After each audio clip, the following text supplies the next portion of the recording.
Looks like it connected. How's it going, everyone? And welcome to another episode of No Excuses with your favorite show hosts, are still. Venarian? And Volacel, who was just finishing a coughing fit with his mic on mute. We're here to bring you this news and games commentary for the week that has been. Although I did spend yesterday evening looking for anything to talk about and didn't locate anything, so I guess we'll have to wing it as usual. Yeah, If you'd like to, yeah. Go ahead. if you'd like to get involved with the show, you can do so by sending us an email at noexcusesvtw@gmail.com. You can follow us on the Twitter at noexcusesvtw, or you can join us on our Discord server, the best place to communicate with the show hosts and other show listeners, and you can do so by clicking on the link provided in the show description underneath the archive on YouTube. Yes, indeed. Yes.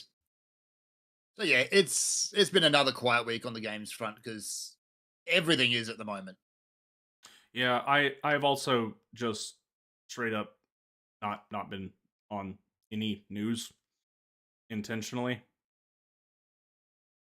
I admit, so have I. Like it's sort of like Richard Hive of Scum and Villainy is so last season.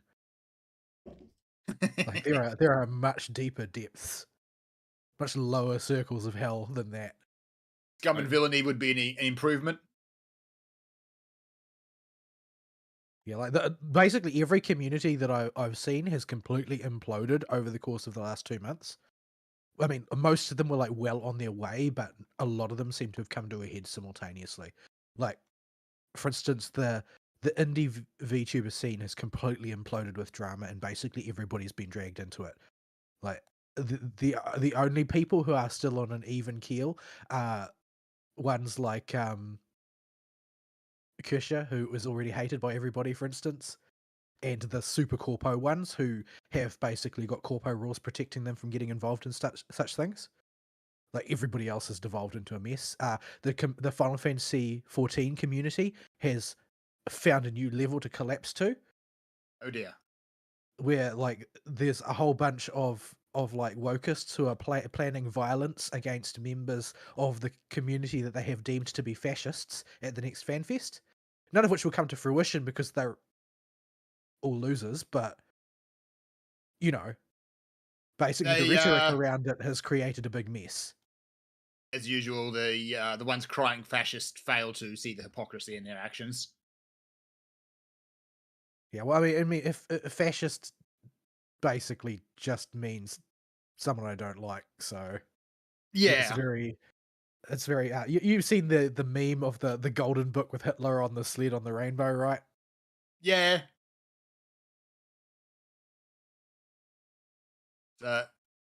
It's just why? Just why? Yeah. What are they actually screaming about this time? Is it anything in particular, or is it just because we don't like Walk Lamont? What? No, they have just decided that there are members of the community who are now persona non grata, and not little ones either. Like Zeppler is on their hit list. Zeppler's been on the hit list for a while. Like you gotta remember with these. What, for public violence? For talking funny, I think. No. Like literally, they are planning public active violence against her. Is what they're claiming. I mean, like I said, they're all losers, so it's not going to manifest. But that is still what have to they're take these saying. things seriously. Yeah. No, the calls for violence are completely new. The thing you gotta remember about these people is that they're, if you're not with us, you're against us mentality is like part and parcel to everything right now with them, and forever with them, because it's the way this particular group behaves. So like they are genuinely insane and actually think that because these people are not actively virtue signaling, that they are Turbo Mecha Hitler. Yeah, they're calling it basically. You locked me out of the battle arena. It looks like, so I can't help you. Enjoy. They're calling it a project to improve the quality of the community. Right. By going to a con where they're planning to sucker punch anybody they don't like.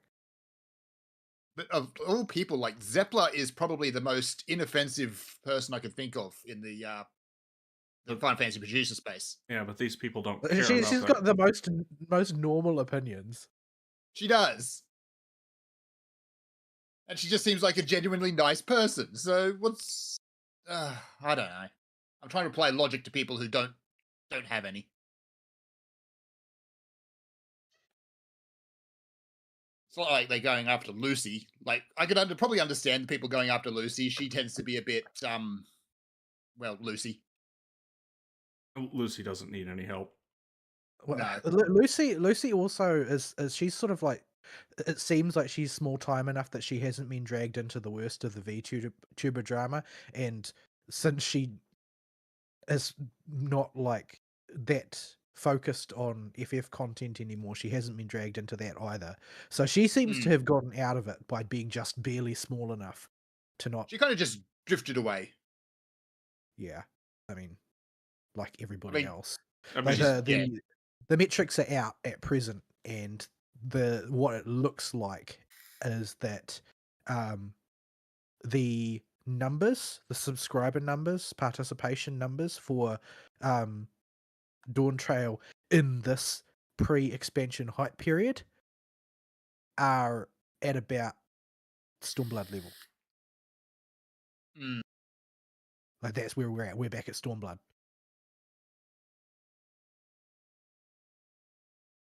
yeah, it's dropped. It's dropped off quite a distance.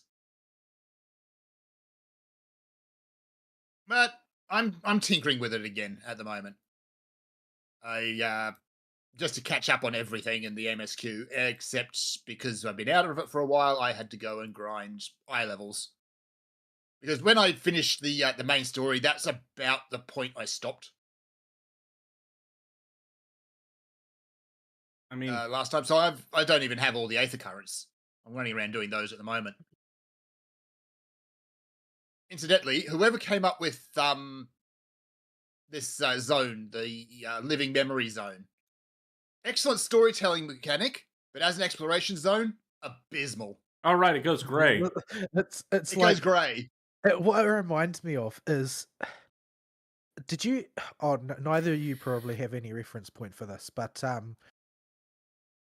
in third edition of Warhammer 40k, if you bought the starter set, you would get like a bunch of Dark Eldar, and you'd get a bunch of Space Marines, and you would get one terrain piece, and the terrain piece was like a plastic ruined building, and so that's what the terrain in that zone reminds me of. It's unpainted grey ruined building Yeah, from the like, tabletop set. it's pretty much is. That's exactly what it is. Because like when you first come to this zone for the story, everything's all bright and vibrant and happy, and then you go around and you murder everyone. Well, you turn them off. You turn the whole thing off. You turn off the theme park, and now it's all Yeah, grey. in terms of like thematics and writing, though, like that, the whole zone is just riddled with problems. It's like it's a decent, if an original concept, executed extremely poorly along every measurable axis. Like the random capybara ride, great, I guess. Yeah, like this sort of deeply personal moment between two characters, or allegedly so, No, we got and it's just like, we got third wheel the heck out of that shit. Yeah, yeah, this is completely inappropriate for you to be here, and there is no conceivable reason why the characters involved would want you there. you're just kind of there. Yeah, Like, because okay. we need a camera.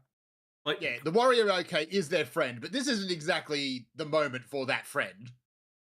like Well, the thing is that you're not really all that close. No.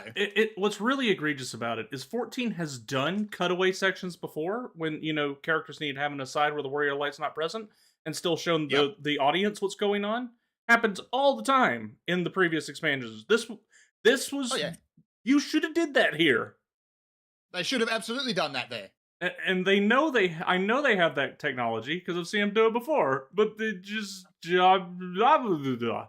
I mean, the best example of that is during Gala Mold, where the Warrior of Light's coming over the hill towards the Scions as an enemy.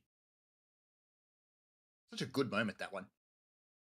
But yeah, they should have done it there. And the whole business with Kryle's parents honestly felt like it just fell flat. But it felt to me like, oh crap, we forgot we were going to do something with Cryle, weren't we? Yeah. Quick, Um, let's um, just um, slap something together. yeah. We don't want to write this whole thing, so great hero, go get us ice cream. Uh, Tasteless ice cream. tasteless ice cream. The memory of ice cream.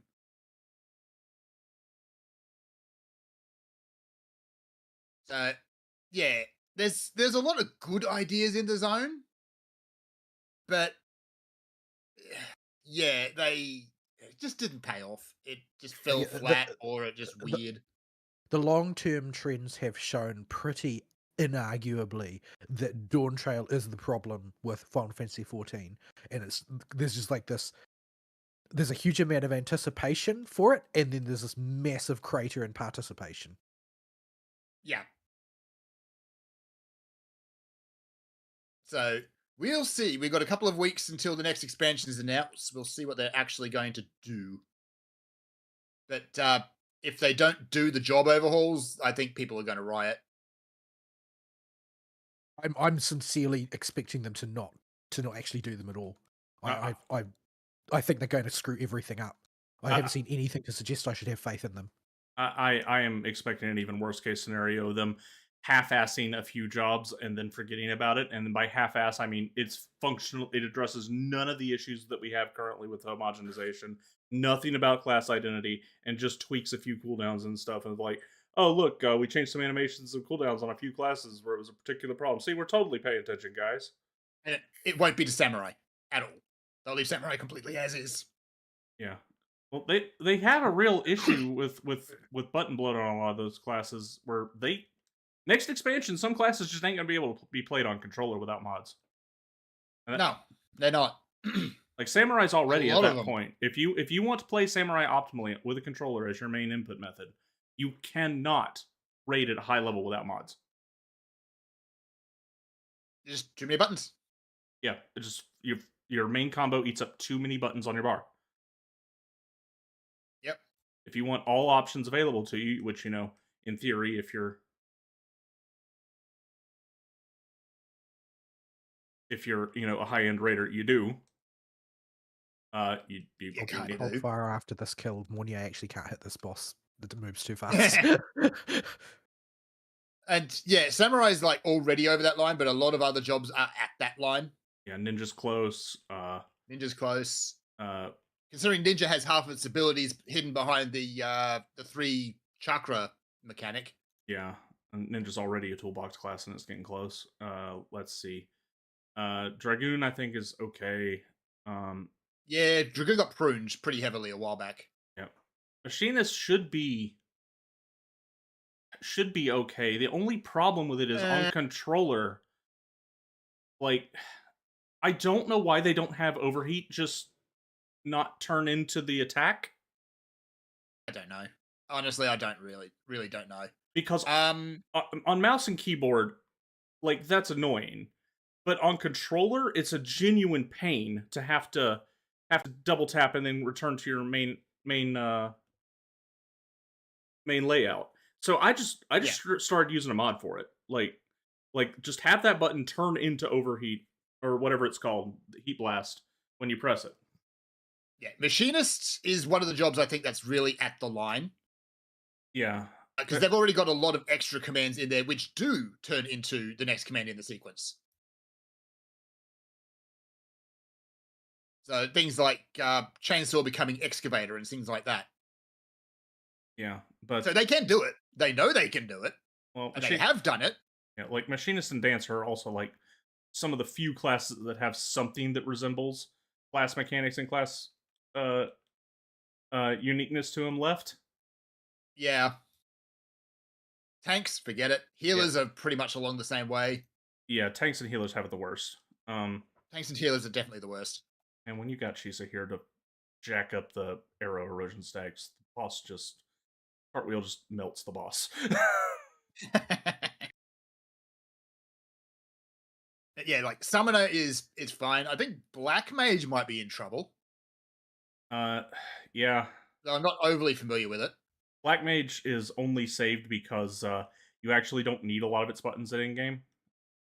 You can take a lot of the buttons off the bar, yeah.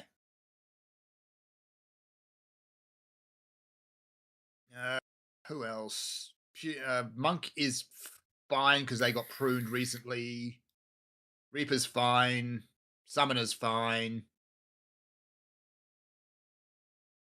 Yeah, it'll be the older jobs.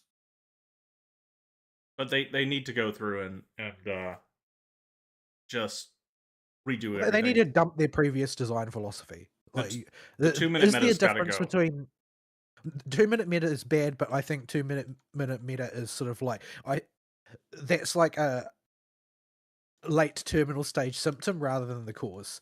Like I think so, yeah. the homogenization is the ethic that they were going for. Like it's not a symptom; it's the fundamental principle. Because we saw World of Warcraft do the same thing. We know how this goes in practice, and like you all you have to do is play more than one healer for 5 minutes, and you'll realize that those classes are all functionally the same. Despite the whole two healers layout that they claim. Yeah. It's there, but it's like it's wallpaper. Like if I gave you my bars on Paladin and my bars on Warrior and just handed it to you as somebody that has played neither class and said, "Okay, play them. Play Paladin on for one day. Do all your roulettes on Paladin. I'll tell you roughly what all the buttons do and where they are." I just defleur-de-lised myself. In that case, I would probably just set the buttons up to be No, the no, same no, as my no, bars on Dark no, no, Knight. no. That's not part of the experiment here. I'm going to Okay. give you my bars as they are for Paladin and Warrior, and then the day one you'll do Paladin, and day two you'll do Warrior, and then I'll ask you what was the difference between the two things you just played because you pressed the exact same buttons in the exact same cadence in the exact same order for both classes, with only your big cooldown being the difference. Yeah, Well, that's it used to be that that used to be the case, but if you look at the structure of Warrior as they progressed, they just keep adding more bits to its DPS crescendo until it is almost exactly the same as a Confiteor combo. Yeah, It has different names and it doesn't they're not all on the same button. yeah. So Hmm. They've just actively converged on the problem, even while talking about how it was a problem. yeah, So we shall see. Because of all the theming around FanFest, the next expansion is probably going to be borrowing from Final Fantasy VII at this point. They've done just about all the others. I think that people are still a bit like there's a certain group of people who are still pretty nettled about the remake not being what they expected or wanted. That I don't know if that's a good commercial approach. I mean, it's going to tap into the member berries a bit, but Mhm. I think they're at the point where people are looking for cynicism, like they're expecting to see cynicism, and so it's not going to be as effective as they want. Then again, they may just be considering the idea that oh well, we can just hold FF7 as a trump card when we get too unpopular. they might already be at that Yeah, point though. It might they might be. be doing that point because you've already got the new MSQ that's recently come out has the Scorpion tank running around Yeah, because if with tentacles. like Final Fantasy VII has always been there in case of emergency break glass. Uh, Final Fantasy because it's so popular, but Mm-hmm. they might actually be that far in the dumps with 14 right now. I think it's now is the time to break that glass. I don't have any way to apply erosion. So yeah, I think they are at that point of break glass because they've done all the other Final Fantasies except for 7 and 10 and 13 they've done a crossover. The more recent ones they haven't done really. But yeah, 8 was has already been used, 4 in the post game for Endwalker, and They so on. did kind of like you can. I'm pretty sure you can get the outfit for like unit and stuff as well. It's So the they've old already they've subscription already loyalty flirted bundle. with it. Yeah, yeah, that's the old reward system that they abandoned. Which would be nice if they brought that back, but I can see why. Oops.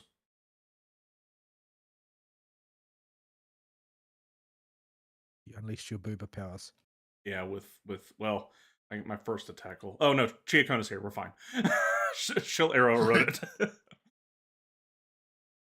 So yeah, as far as what I've actually been doing in Final Fantasy is remembering that I have completely forgotten the muscle memory of Machinist and all my bars and everything. So I'm having to relearn how to do all that again. It's just the sort of thing that happens when you don't play an MMO for a while. You've got to relearn all the movements. Yeah. Story wise, though, I am on the grand quest to Fanta Hudamama. And I think we found who Damama is. There is one dungeon that comes up pretty quick after you do the first section of the storyline, where you find out that Damama's greatest wish is in fact to have baby. That's her characterization so far. I mean,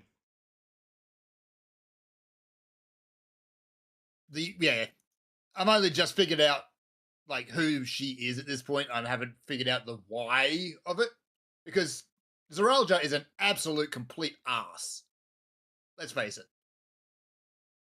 There is absolutely no reason why this woman should find him even remotely attractive. Except for, power. I, do, I don't see any reason to believe that he should even be fertile. Like, he has to be a genetic mess. At this point, yes. Like, he's got cybernetical bits all over him and he's been No, like, experimented on. And even before all that, though, right? Like, he's a miracle baby who shouldn't have been born, right? Yep. Because his dad has 2 heads. Yeah. Would meaning that he's a genetic abomination. You don't suddenly go from genetic abomination to not genetic abomination. Like No. if you're a hybrid creature and you survive, that's considered exceptional. Survive and be fertile is unheard of. oh, he did. Yes. He did wind up in Magic Cyberpunk Spaceland. There ain't no telling what kind of degenerate. Honestly, I'm expecting it to be like we just grew this baby in a tube. The whole that whole society is supposed to be sort of like a late stage deteriorating hypercapitalism utopia, right? Like everybody's just a consumer. Like if there's one thing I do not, if we ever fall into the hyper techno dystopia presented there, the one group of people that I have utter faith to advance their craft, it's the Gooners. I mean, Well, the thing is, that they would probably find a way to take all of the Gooner out of Gooner, though. They were just like, oh, we'll just inject myself with a thing that makes me auto goon forever without needing to think. that's disturbing. But there's really basically been 2 giant drivers behind new innovations. The first is war, the second is gooning. This is how it has always been. Well, that also the same things that like also power civilizational destruction. Yeah, it is. Like war. What 2 things destroy civilizations? Number 1 is war, and number 2 is gooning. Yes.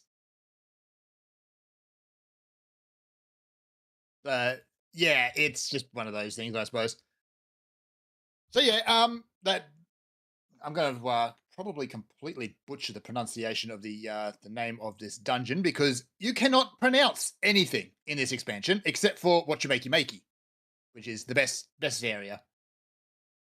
I need to look the thing up again. What you makey is kind of a exception. That's the other thing about this Yes. expansion. When I think I noted this in my farm screed when I was trying to process my initial thoughts about it. Like, you can't talk to anybody about any specific area of this zone Yep. of the new region because nobody can pronounce any of the freaking words. Nobody can even give pet names to them. Yeah. But Aristotle, that's racist Get or over it. something. So yeah, then you That's get more of a question than an answer. Like, I don't know if it's actually racist. Like, maybe it's racist. It's more a question of do they say that it's racist or not? yeah. I assumed you were talking for them. My response to them is get over it. Get over it. We can't pronounce these names, I live in Georgia. and a lot of them are puns anyway. You've literally called me racist my whole life for literally nothing. I don't care. It doesn't mean anything anymore. So yeah, the news dungeon at the end of 7.1 was Ueyata Tese. Damn it, Ueyata. I'm just going to call it that. Field station. It's actually longer than that, but I'm not going to pronounce the whole damn thing without butchering it. Yeah, like This is the dungeon that just kind of breaks the rules like some other dungeons do. What oh, rules and in what way? I don't know what you're talking about. I This is presume close to I presume you're excuse me. talking This about is the rule of 2 trash packs that you and that's all you can leash, and then 2 trash packs, and then a boss. 2 trash packs, 2 trash packs, boss. 2 trash packs, 2 trash packs, boss. And it's no, it's six basically a trash packs. corridor. Say what? They're all corridors at this point. No, this is it. Kind of the one that throws fantasy out the window, and suddenly we're playing a Resident Evil game for a little bit But why? because this is where Zaralja was doing all his really nasty experiments. So you have a facility that looks like it was built by the Umbrella Corporation, complete with zombies and bloodstains on the walls. So that's fun, but the bosses in there are not particularly challenging. And the final boss is a giant fanged rabbit. So yeah. It's not the stupidest thing they put as a final boss. No, it is not. What defeated King Arthur's knights, didn't it? That was a tiny And it was rabbit. ultimately this. It's a pointy teeths. Oh, So yeah, that's about where I stopped at the stories at the end of that dungeon. So I now have everyone just kind of standing around picking their noses while I walk around and just get the wind currents. There is a lot of content that has been added since we finished playing the game. Like there's blue exclamation marks all over the place. oh, I'm Well, I just sure. feel like they're just walking the exact same path that was like that inaugurated Final Fantasy, not Final Fantasy's World of Warcraft's downfall. Like it, everybody whinged about the work involved in running Blackrock Depths back in the day, but by the time Blizzard felt that they'd found their stride with instant development, everybody just wanted Blackrock Depths back. Like Yeah. The problem is with WoW at the moment is you can have the story beats, but mechanically and in a lot of ways, uh, in terms of build as well, one expansion is just a repeat of the next. Well, the story is dog water as well. Like the story's just gotten steadily worse over time. Well, You won't yeah, find because they even the shills are basically just taking that as a given and shrugging over it now. they reached the bottom of that well like 5 expansions ago and are just digging into the muck. why you kill the Hivatia before the laser beam can get to her? I just snipped away with the scissors. Like it's not my fault. She's too fragile. Snip, snip. But yeah, Snip. the Blackrock Depths thing really is a something. How do I want to word this without sounding like a crazy person?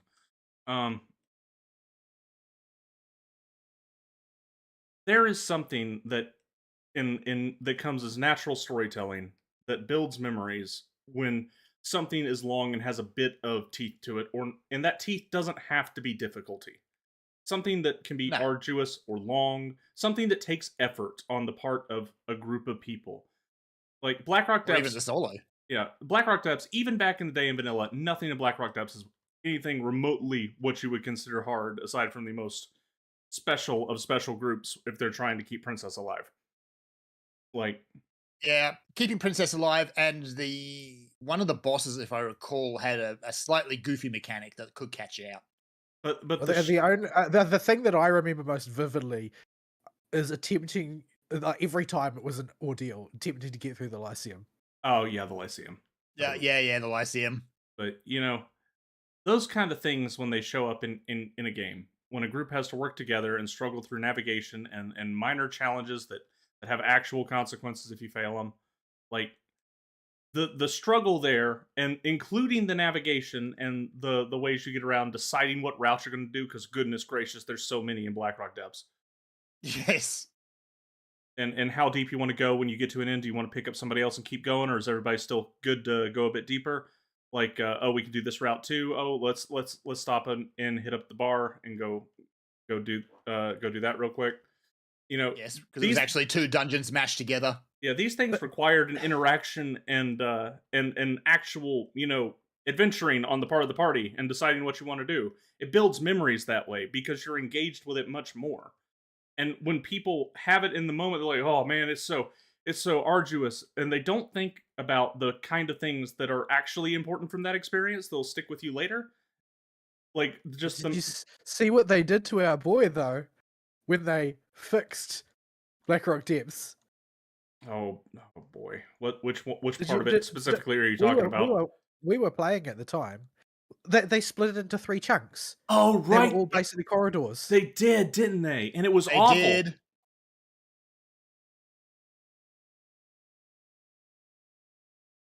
It Yeah. was just inconsequential garbage by the end.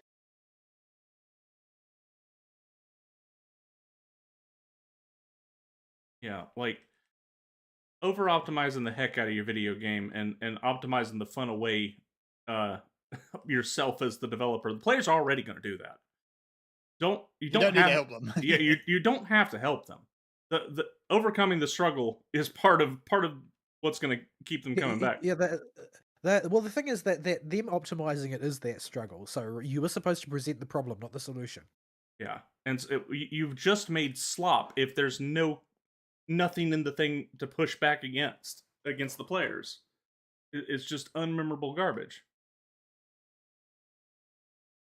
And it seems like 14 is just fallen into that trap with its dungeons too all the time, because it doesn't matter how good the set piece in a dungeon is. Like, yeah, the dungeon in Shadowbangers with the Porksy at the end is novel and cool for its post DLC, or not DLC, but post patch dungeons. But I don't remember anything other than the fact the final boss is a Porksy, and have absolutely no memories from the dungeon itself because it follows the exact same linear dungeon formula as every other dungeon post Stormbringer. I remember the soundtrack. That's generally the most memorable bit. Yeah, well, I remember the soundtrack for Smile as well. Ugh. Yeah, Why? while I'm usually good to give Soken props, Smile has deterred my usual Like, enthusiasm for his. Yeah, like so can Smile gave me cancer. yes. The normally the soundtrack for Final Fantasy it's top notch. Almost all the time. But when they miss hard. I mean, yeah, Smile though is oh, it's a new level in just why and Well, awful. it's just tone deaf. It Like is. it's not a good piece of music in isolation, but that's not the main problem with it. The main problem with it is it's just inappropriate. It like is. if you had just rolled it over blank credits with nothing else in the background, it would have been bad but forgettable. But playing it at like the train building scene or whatever they played it in, like it's just so it makes it stick out as this terrible piece of music that now is on top of something that doesn't fit at all. And it also it just created this sort of brutally sharp contrast with sort of like the hyper emotional sequences, which is like in the previous expansion where it's literally Heidelin singing a song to the people she's protecting, and it's got all of Was the sort of emotional baggages attached to it. There's so much weight to it based on the circumstance and the costs that everybody has to pay to come to where they are. Like it's like absolutely loaded with thematic power for the scene, Mhm. and Smile has literally nothing. It's also because you just consigned a entire group of people to oblivion. There's that as well. So yeah, the ending of the original, the base Dawn Trail story is a bad ending. It's a downer, Like and then literally, there's this warbling terribleness. Speed. Yeah, you lose a lot of the impact because of spin. literally the only thing going through my mind at the end of the story was BJJ should have been president. BJJ is best boy or best girl. It takes a real man to be best girl sometimes. Well, BJJ is Bakul Jaja, Yes. the two-headed. Frankly, he swings so wildly though. Like for the most of the story, he's basically Snidely Whiplash, I mean, and then suddenly he's your best friend. it he hits you so hard with that whiplash, but it was because of my aborted brothers and sisters. Like, how did the Final Fantasy 14 is just full of Wokies. It's one of the But, wokest MMOs out there. How the heck but, did they square that away and still defend Dawn Trail? but It's 2 because of how points. absolutely jarring it is. And the reason he starts being nice to you isn't because of that. It's because his mum told him to. His mum told him off for being mean to Wuklamut. So yeah, I mean, he was our temporary bout of drain damage where we had to just let the princess get kidnapped. You know, he did technically steal somebody out from under the protection of the Warrior of Light. That's got to be worth some president points. I mean, except if it's like my Warrior of Light, it would be like, oh, she's gone. Yeah, please, okay. please don't bring her back. It's like you can I'm have gonna her. go. It's Those guys okay. over there are making tacos. I'm going over there. Oh, please don't bring up the tacos. Like tacos was such Okay. a freaking plot tumor for the whole expansion. It was one of many, many plot tumors. But that's how they introduce your boy BJJ. He steps on your But you see, tacos. the thing is that like this sort of like comic flanderization of sort of Central American culture is exactly the way the Wokies think of foreign cultures. Because remember, none of them have ever been outside California. Actually, I think the script uh, vendor this time around for the crafting quest is the taco lady. Have you So ever seen yeah, that meme about television shows made for by Mexicans in Mexico versus the television shows about Mexicans made in the West? I have not. No, I'll have to try and track it down. It's quite a well-known meme comic, but let's see. How can I find it though? Yeah. I'm not actually sure how to look for it. That's the problem. We'll worry about it But later.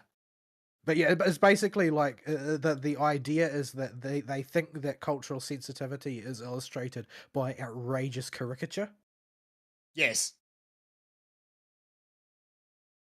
It's just utterly ridiculous. So, anywho, I mean, I'm at the moment. I can't say yay or nay on a lot of the stuff in Final Fantasy that I've been playing because it's just When kind of there. when are they going to give like concrete previews of the next expansion? Like, what's the time frame for that? April Is it just fan? 24th at It's FanFest. just Yeah, FanFest. Yep, they're just FanFest. Yeah. it's broadly accepted they're going to announce everything there. Yeah, Yeah. The at least they're going to do. I think the same thing they did last time, where they announced about half the expansion now, and then half of it at Tokyo Game FanFest. at the end of the day, there are two questions with 14 that need to be answered for me to look in its direction again. They need a like full-throatedly address the class homogenization problem at its root with full class redesigns for most of the OG classes to give them an identity again. And number two, they need to do something about that narrative, and that is not going to be able to be answered by FS. That's going to have to be Well, answered post facto it after it comes out by people that are and demoing it for it me. won't be enough. It won't be enough for them to fix the narrative because the narrative is only half of the story from where we stand. The other half of the story is the localization. Yeah, that's Like, true. have they dug out enough of the bad seeds from localization? That's probably Because them, if my not, wishes. it won't matter how good the story is because they will simply adapt to suit their needs. Yeah, and it certainly seems like there was a awful lot of localization interference in Dawn Trail. Yeah. It was a Maybe, little bit in Endwalker, but it was pretty blatant in Dawn Trail. Well, well, the problem with Dawn Trail was not just like the localization interference itself, but the community managers in the Western departments preventing feedback that they didn't approve of from getting back to the devs. They Yes. they they had the entire apparatus of feedback and reaction captured. yeah, we So it didn't matter what the reaction was in the West. The developers in Japan would only see what the Western branch wanted them to see. yeah, it was a right mess. Like that whole now I do understand a bunch of that team has been fired, but that the problem is when you're sourcing for entertainment products to come to the West, your choices are California or Austin or Seattle. And the chance of you landing the miracle team in these locations, not good. No. So they've got a lot of big questions to answer at FanFest and beyond. Well, I don't think it's going to be enough of an answer though. Like for me, I am committed to the position that this is going to be a post facto exercise. Like it needs to be, X.0 has to be over, and the verdict was good, past tense, before I'm willing to entertain going back. Hmm. You know it's bad when the dancing guy in Limsa Lominsa is gone. You know the guy. Yeah, I know Well, art. Limsa probably got too degenerate for him. Considering he's standing around wearing leopard print underpants and a top hat, that's saying something. So we'll see, but they've got some ground to cover, like a lot of it.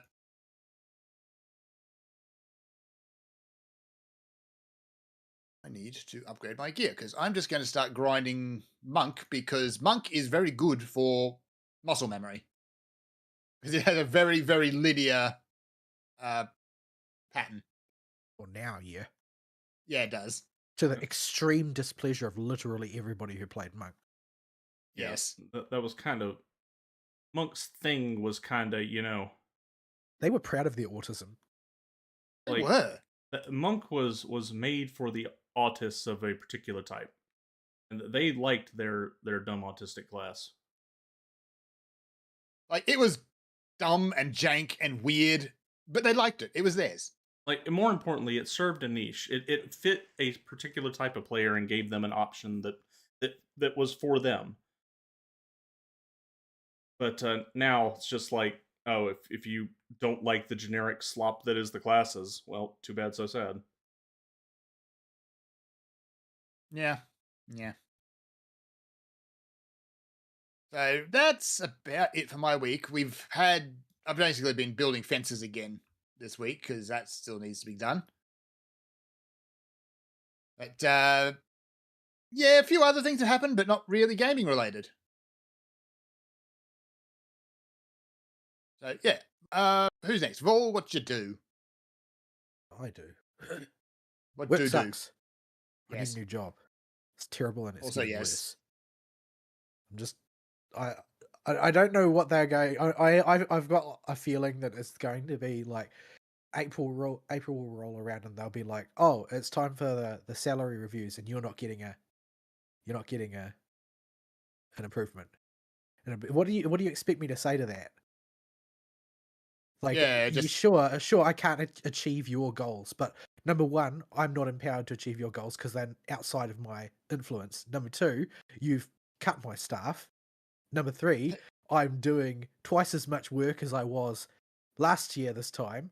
Like, number 4. You're not a lesser deity.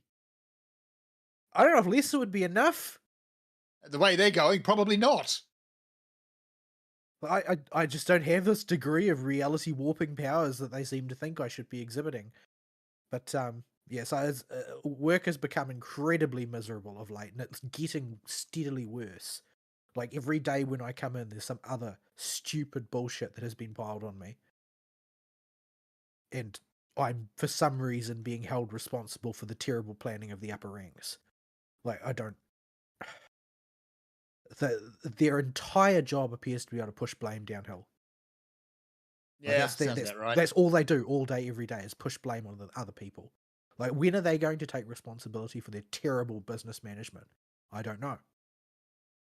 But unfortunately, the upshot is in the short term. Like for me to just walk out and find another job is not really very practical because the economy is in such a shambles right now. Like it's part of the stupid crap that I'm trying to field is the fact that other people are going out of business and that affects us. So that's not my fault. But Hmm. unfortunately, I'm expected to clean up the mess somehow. Um, Through but magic, presumably. because the economy is so bad, it's not as simple as just quitting and walking out because I would simply die of hunger at some point. Because that's taking people like 8 months to find a job, sort of thing. Hmm. But yeah, so in the short term, things are going to get really, really grim for me over the next couple weeks because they've just, continually ramped up their demands of what I need to deliver that will make them feel better about their failure to run a business properly. But since they're just diffusing the blame onto the laboratory, since, we do science at the bench, but apparently we're responsible for terrible sales. Like this is not Yes. we're not a small business. We're not like Aristeal where the salesperson is also the person who has to put the goods in the mail. Like we have very clear demarcation between people who have to do the work and people who have to sell the work. So holding the people at the bench responsible for the lot is that's just passing the buck. And anybody could see that did they not were it not for the fact they had a vested interest in pretending like they don't see it. So yeah, I have got an enormous amount of work on my plate for the next couple weeks. I don't know what the upshot of that is going to be. I do not know if I will be able to eat or sleep. But if I do actually like faint dead away at work, then there will probably be a government investigation. So there's that, I guess. Yes. But It's yeah, not exactly comforting, though. no, not really. But yeah, that is where things currently stand. And I noticed none of the people issuing these directives have increased their hours at all. It's not. But yeah, work sucks. I'm not going to get to play any video during the week. I'm sure it's going to just turn into a complete meltdown for me. But I have to put food on the table and keep a roof over my head, so I'm sort of a hostage. Just the economy is terrible because for some reason everybody thought that there would be no consequences to shutting the economy down and printing millions of dollars during COVID. What? There's consequences? No. Do you have any idea how frustrating this topic is? Especially with boomers who do not understand what that money printing has done to everything. I'm sure you have an idea, but I'm having flashbacks. Well, I wish I was having flashbacks. I would prefer flashbacks to the living hell I currently occupy. But yeah, that is the way it is for me right now. Anyway, what did I get done gaming wise, such as it was? So I played through the latest chapter. That is to say, I played through the latest three chapters of the latest part of the Blue Archive main story. So this is very much in the vein of part 4 of Eden Treaty, in that this is an exercise in dealing with the fallout. So the first 3 chapters of Eden Treaty are really about Eden Treaty. The fourth chapter and all three of these chapters are functionally this is what the consequences were, and what has been left behind. The fourth chapter of Eden Treaty is largely focused on the outcomes for Trinity General School in the wake of Eden Treaty, whereas these three chapters are focused on what happened to Aria Satellite School after the fact, because it sort of goes, despite being an entire academy, albeit a somewhat derelict one, it basically sort of disappears into the ether from the story after Eden Treaty and isn't really mentioned again. And this is to deal with that, because that is what happened in universe as well. And there was a certain amount of skullduggery which caused that to happen. But needless to say, the remaining students of Arius turned out to be very easy to radicalize once it seemed like they had their entire raison d'etre removed, and everybody then just proceeded to ignore their existence. So that's what the story is dealing with, and they do a relatively good job of sort of like fleshing out just how miserable the existence of the area students are and how far their world is apart from the rest of the rest of Kivotos. Um, there's a sort of a lot of mixing of the themes involved, because like the naming convention is basically to frame Trinity General School as the Catholic Church and Area Satellite School as the Aryan heretics from history. That's the sort of the thematic approach, but in the way that it actually deploys in this chapter, it's actually more like Arius is more like the you know, this is Ari probably has a bit more of an idea, but there's that particular breed of evangelical who is just like really, really, really interested in the Book of Revelation to a Yeah, pathological degree. yeah. Every church seems to have one, and there are But like, the, some breeds of whole churches that are usually they wind up with their preacher on TV. but yeah, so it seems that basically, historically in Hivotos, the the Arius faction was kind of this way inclined, and this has only gotten worse since the the remains of Arius Satellite School was sort of left behind after the Eden Treaty to do their own thing in the darkness. And it's like, well, let's just let the world burn. Let's just usher in the apocalypse. Why not? We have nothing left. Type of mentality. The problem is that there's only like some members of the school are like that because it is still an academy. So a lot of the students are just like kids who don't know any better, and whoever was left behind, because the major sort of like the major powers within the students were all part of squad, which means they're all part of Saori's group that are now on the lam out in Kivotos. So there was only sort of like the next most senior girl, Subaru, was left behind to try and hold the entire school together by herself, and it made her a little bit unhinged. um so the story is largely about that, and so it covers what is going on there, how can these old grudges and these burned bridges be mended, because we can't leave things the way they are, type of thing. They need to go back and solve this problem. um a lot of what I while it's not like the most prominent thing that takes place in the story throughout the runtime, I do feel like a lot of the reason this was written, though, was to address my often whinged about concerns about the portrayal of Nagisa. So Nagisa is one of my favorite characters in the story, but she gets a really, really bad rap constantly. Like, she's either being made sport of by the story or being portrayed as a like evil, stupid character.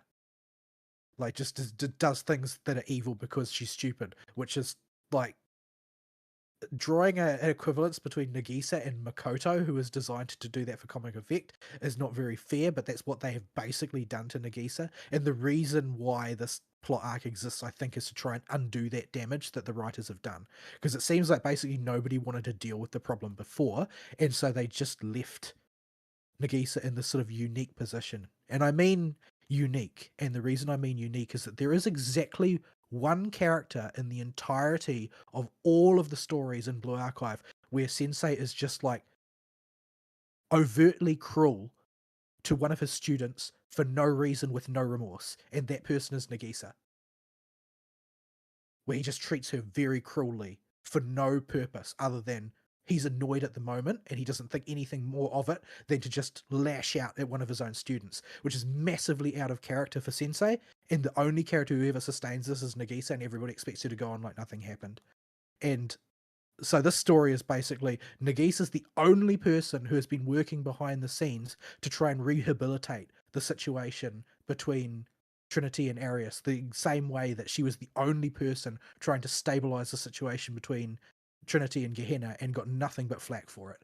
So the real, while there is sort of like the overt climax of the story is, you know, when they bring everything to a head and there's a sort of a reconciliation of sorts between Squad and Arius proper and their sort of gradual integration back into society.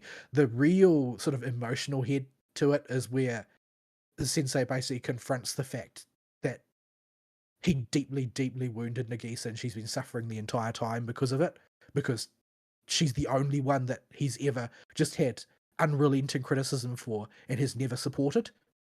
And this has done her a lot of damage emotionally over the course of time, and they've got to try and mend that relationship.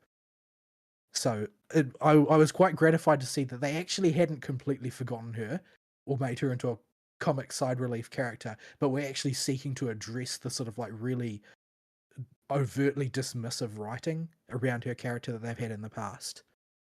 And they sort of like bring that full circle, and there's a sort of a reconciliation takes place there. And they managed to do it without undermining Nagisa's sort of like natural Machiavellianism or her sort of, or turning her into like a Moe character. Like they managed to avoid all of that. They still keep intact the fact that she's like the premier political maneuverer in Kavotos. She's always got schemes on the go. She's always, you know, manipulating things. Although they kind of make it obvious that actually this is all done for purely altruistic reasons and it's not always the best approach, but it's the only one she knows. And so they keep all of the dark side of her character intact while also addressing the fact that the writing has made her into a villain without justifying it by having her be the only one that Sensei ever criticizes overtly. So all of that has been sort of like neatly tied up, and I'm quite happy to see how that all came together. The important thing is, if we're back at Trinity, how much Hanako per minute do we get? There's not much Hanako because the story doesn't take place at Trinity. The story takes place at Arius. So there's not much Hanako, but there is enough Hanako, and there's a couple of good Hanako scenes. There's one which is just the introduction because they introduce the story via the Make-up Work Club, which means that it's basically Koharu and Hanako bouncing off each other the entire time. And then there's a scene at the very end where Hanako and Atsuko meet for the first time, and both of them come away with the feeling they've met a kindred spirit. Oh dear. There's one thing Hanako did not need. It was help. Well, the Princess of Arius is committed to being her best bud now. So but yeah, so I like the way it all gone. Fern doesn't know. I will enlighten him about Hanako with pictures. Pictures indeed. I'll have to make sure these pictures don't wind up on the other screen so we don't get flagged. You would get flagged for Hanako. Swimsuit Hanako? Hanako is a perfectly likable girl.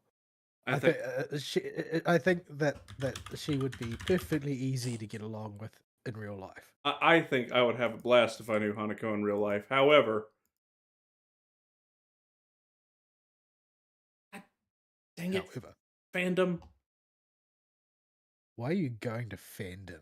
because the easiest place to get wikis are usually the easiest place to get pictures. But I opened it in freaking Chrome instead of Brave, so I don't have ad block.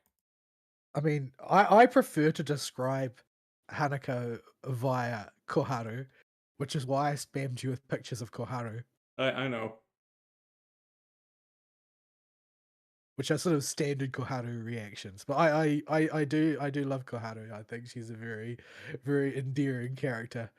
I like all of the Makeup Work Club. They're probably my favorite characters as a unit throughout all of Blue Yeah, Archive. I think that's part of the reason why Eden Treaty is such a strong plot arc, is because the heart of it really is the Makeup Work Club, and that they just all mesh together so well as characters. Okay, Fern, I'm going to send you a picture. I want you to keep in Out. mind this girl is the smartest and most capable girl at the school she's in. And her school is full of all kinds of master planners and super girls. Autists. Yeah, like it in like in all the school, the only thing that they can that the other girls can beat her in is Mika's raw gorilla power. I have several questions. But yeah, the reality is that it's while Hanako is definitely a preeminent individual in Trinity, it's not really clear if she is actually the best in every category. It's that the fact is that she completely bushwhacks everybody with how clever she is, and Because everybody underestimates her because she because she bowed out very early on in her career. So yeah. It's just I love our resident Turbo Thought and how much fun she has trolling uh everybody, but especially Koharu. well, Koharu basically sets herself up for it. I'm starting to think the girl actually likes it. I think that's almost certainly true on some level. Just which level? But But yeah, they also spend a good amount of time glazing another one of my favorite characters, Mine from the Remedial Knights. Who I particularly like Mine, and she's not a very popular character, but I like her. And it turns out she's actually now the academic record holder after Hanako started sandbagging. As Mine is actually the top student in the school, and apparently it's not even close. And she spends most of her time shouting about aid and destroying buildings. So, As she not do. on purpose, you understand. It's just that she doesn't like things getting in the way of her rendering aid. Oh dear. Like, she tends to put as many people in the infirmary by accident as she does on purpose. So, but yeah. So overall, it was a reasonably solid plot arc. Much better writing than we've had from some of the other recent stuff. Like the real highlights. Or it's been a real highlight. Like I think there's a lot of things that are a bit too loosey goosey about the Hyakuako arc. Like it's a little bit untidy in a variety of ways. It's still a fun story, but it doesn't have the sort of like the emotional gravity that the Trinity story arcs tend to, or even the Decagrammaton story has. The Decagrammaton story is very much like in the latter chapters has become sort of a sequel to Games Development Club chapter. Um, but I don't think the English speaking server has finished that story yet. That story I think has finished on the JP server though, so we're probably not too far off since they're within 6 months of each other now. So yeah, we'll see that before too long. But yeah, yeah. Overall, it was a good story. I enjoyed it. It dealt with a lot of loose ends that needed to be dealt with in order for everything to cohere. The glaring gap remains the lack of a story focused on Gehenna properly. And I think that that's probably because Gehenna's been made a little bit too snidely whiplash, and the writers aren't really sure how to address the problem and make them serious without just making Henna the main character again. I think that in order for them to tell that story, they would probably need a makeup work club equivalent, like a group of sort of like quirky but genuinely sympathetic everyman characters that had not yet been introduced for Gehenna in order for a story to be told there that doesn't immediately become flanderized into whatever their wacko clubs are currently doing. I mean, you could probably do something with Problem Solver 68 in a similar But the thing role. is that they're not really Gehenna. Like they all hail from Gehenna, but none of them are operating as students. They're all truant. Yeah. So you can't really tell a Gehenna story that way. Well, I was thinking you could use them because they've been out of the school for so long and doing their own thing. If you somehow had to drag them back into Gehenna, they Yeah, could. if they were like forced to reconcile with Gehenna by some mechanism and basically that it was somehow strong armed into a position like the Makeup Work Club where their successful participation in normal activities was needful in order for things to move forward. But you would just then be repeating the same formula, and it might be a little bit conspicuous. Yeah, because Gehenna only has like two characters that are serious that you could build a story out of, and that's like Hina and Iori.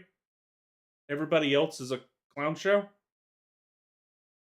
I think Eroha's pretty level headed. Which one's she? Brain farting. The tank girl, Oh yeah, the she's only the only sane man in the Pandemonium Society. right. I forget about her because she just doesn't fit.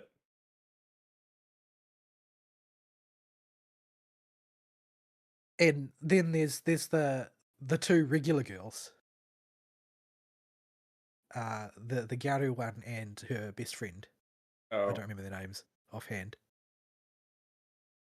yeah, they exist. Like what's her But name? like, Is it Kirara or something? I think Kirara is their name, yeah. But who is exactly what she sounds like. But yeah, there's just not much material to work with there. Like what my favorite, one of my favorite sort of like fan stories fans have requested to see that will never actually come to pass is the idea that uh Hina needs to look for a successor, and she decides that the only person really suitable is Aru because she's the only sort of like naturally altruistic person who is able to inspire subordinates in Gehenna other than herself. And then she tries to basically convince Aru to become her successor because she's exhausted and wants to retire. Like this is like a sort of a fan favorite untold plot line. You could probably get away with them doing that as an event story where like wants to go on vacation because she just needs a break and dumps all her work on Aru. But Akko would never have it. That's the problem. Well, there you go. That's more fuel for the event story. Akko is also a character that I really like, but I like Akko as of a great distance because Akko is sort of like the woman character. Like there's that the famous scene where everything is going wrong for Akko, and she's like the fact that she says it's Sensei's fault that the bread in her fridge was stale that morning because she's just annoyed and wants to blame everything on Sensei. Yeah, She just has a sort of woman moment at him. But Akko Akko also is very attached to her superior. yes. Anyway, so yeah, the story was quite good. It's going to be a while, I guess, before there's another one since this was like the whole main arc has been told. It's not like it wasn't left on a cliffhanger or anything. There's still a few bits and pieces up in the air because the Nagisa's already scheming to bring untold levels of suffering to somebody by the end of the story when she finds out that the whole reason that the Arya situation imploded so badly was that there were uh, basically people who had appointed themselves lieutenants for Saya's and Mika's faction when the two leaders were indisposed, who orchestrated the whole thing. But yeah, overall, Good story, enjoyed it. Moving on. Um, ZZZ's doing nothing this week. Not really much to talk about. I did like a quick whip through the event thing where you use the duo characters. I am a big fan of the duo format, but I don't really understand the event format. Like, I got a really, really bad score on everything, and I'm not even too sure how the scoring works. Yeah, So I was clearly doing something horribly wrong. I think it's very interesting. It's clearly an experiment. They're toying with something here, but I've gone on record in the past saying that I like the duo format better than the trio format. It's less flab on my brain and it's easier for me to understand what's going on. I know that's not going to be a mainstream thing going forward, but I do like the format. But as far as the event is concerned, I don't understand how to do well because the the internet life, if you take a look at a cross section through social media, it's basically bifurcated into people who found the event trivially easy to get an enormous score and people who don't understand how the scoring works at all and got a really bad one, and never the twain shall meet. No useful advice is being given. the So the, the only reason I didn't get a particularly good overall score on it is because I kept forgetting to set the score multiplier times two every day. 'Cause you well, have I to, didn't do that. I did set it to times two. I just had no idea what I was doing. Like, because I don't know what gets you score. Is it just killing things? I mean, like, I don't know. But yeah, maybe I'll take a poke at it again later and see if I can improve it at all. But I'm yeah, it all. was pretty grim. It didn't take too long, and it was clearly them experimenting with new stuff. And hey, if they want to keep experimenting with new stuff to keep the gameplay fresh, cool. I found Yeah, this that was combat basically it. totally inoffensive. That was basically it for the week, though. There's like literally nothing else to do. Um, all normal. Sissy is not out yet, right? Miss Hiss comes out next week. Yeah, there's quite a bit of scuttlebutt online about her because apparently she's a direct power creep of Trigger. She deals more stun than Trigger does uh, per rotation, and she does, of course, vastly more damage and applies more anomaly and applies better group support. And this has got quite a few people concerned because, like, this is like it looks like it could just be a side effect of attack sort of rapidly developing a very amorphous personality as a But an archetype. Electric Attack especially has got itself so much support with Seed that and Orphe that they don't need to run a stunner anymore for their team comps. And so if Miss Hiss can come in and output the same level of stun as Trigger or more, and do anomaly and do more damage, yeah, it's going to be direct power creep. But this is the kind of thing that the what you call it system is perfect for correcting. You The said whatchamacallit system. You need to follow up in this case. their power up system for old characters. Oh, right. Okay. Like, because you say whatchamacallit system, I'm like, I have no idea which system. Yeah, like these are number issues that can be corrected very easily with that system. I'm still a huge fan of Trigger, and it doesn't really matter how good Miss Hiss's stats are. She is not going to anytime soon power creep Trigger in the baked goods department. So, Well, well, in my opinion, anyway. you play Trigger to play Nikke for 2.5 seconds every time you boot up the game. Well, like I keep saying, I wish I could play my stunners on field because all my favorite characters are stunners. So, Just gotta get you a hit bot, slightly larger than normal Bangbu. Never mind that she's almost definitely been power crept out of existence, but she is an on-field stunner. Oh boy, is she an on-field stunner. Hope you like mashing that attack button. Good old Kingy. anyway, um, yeah. So there's not much else to talk about on that account. Moving on to Genshin. So I've not done any I story I have not content. done. I have not. I've started, like, by which I mean I triggered the character story for Linnea, but I didn't do it. Um, I was a little bit nettled that it requires you to basically go all the way through with the Esoterica of Little One's story, which I've never done, because it's scattered all over Netland, and you have to do every single event, Mm-hmm. which of course they're all unmarked, so I just put it in the too hard basket. But this takes place after that, which means, Little One is now gone. Like, spoilers for the end of Little One's story, but Little One basically goes at the end and is replaced by another Little One who is a hatchling whose egg you secure during the course of the main set of Little One quests.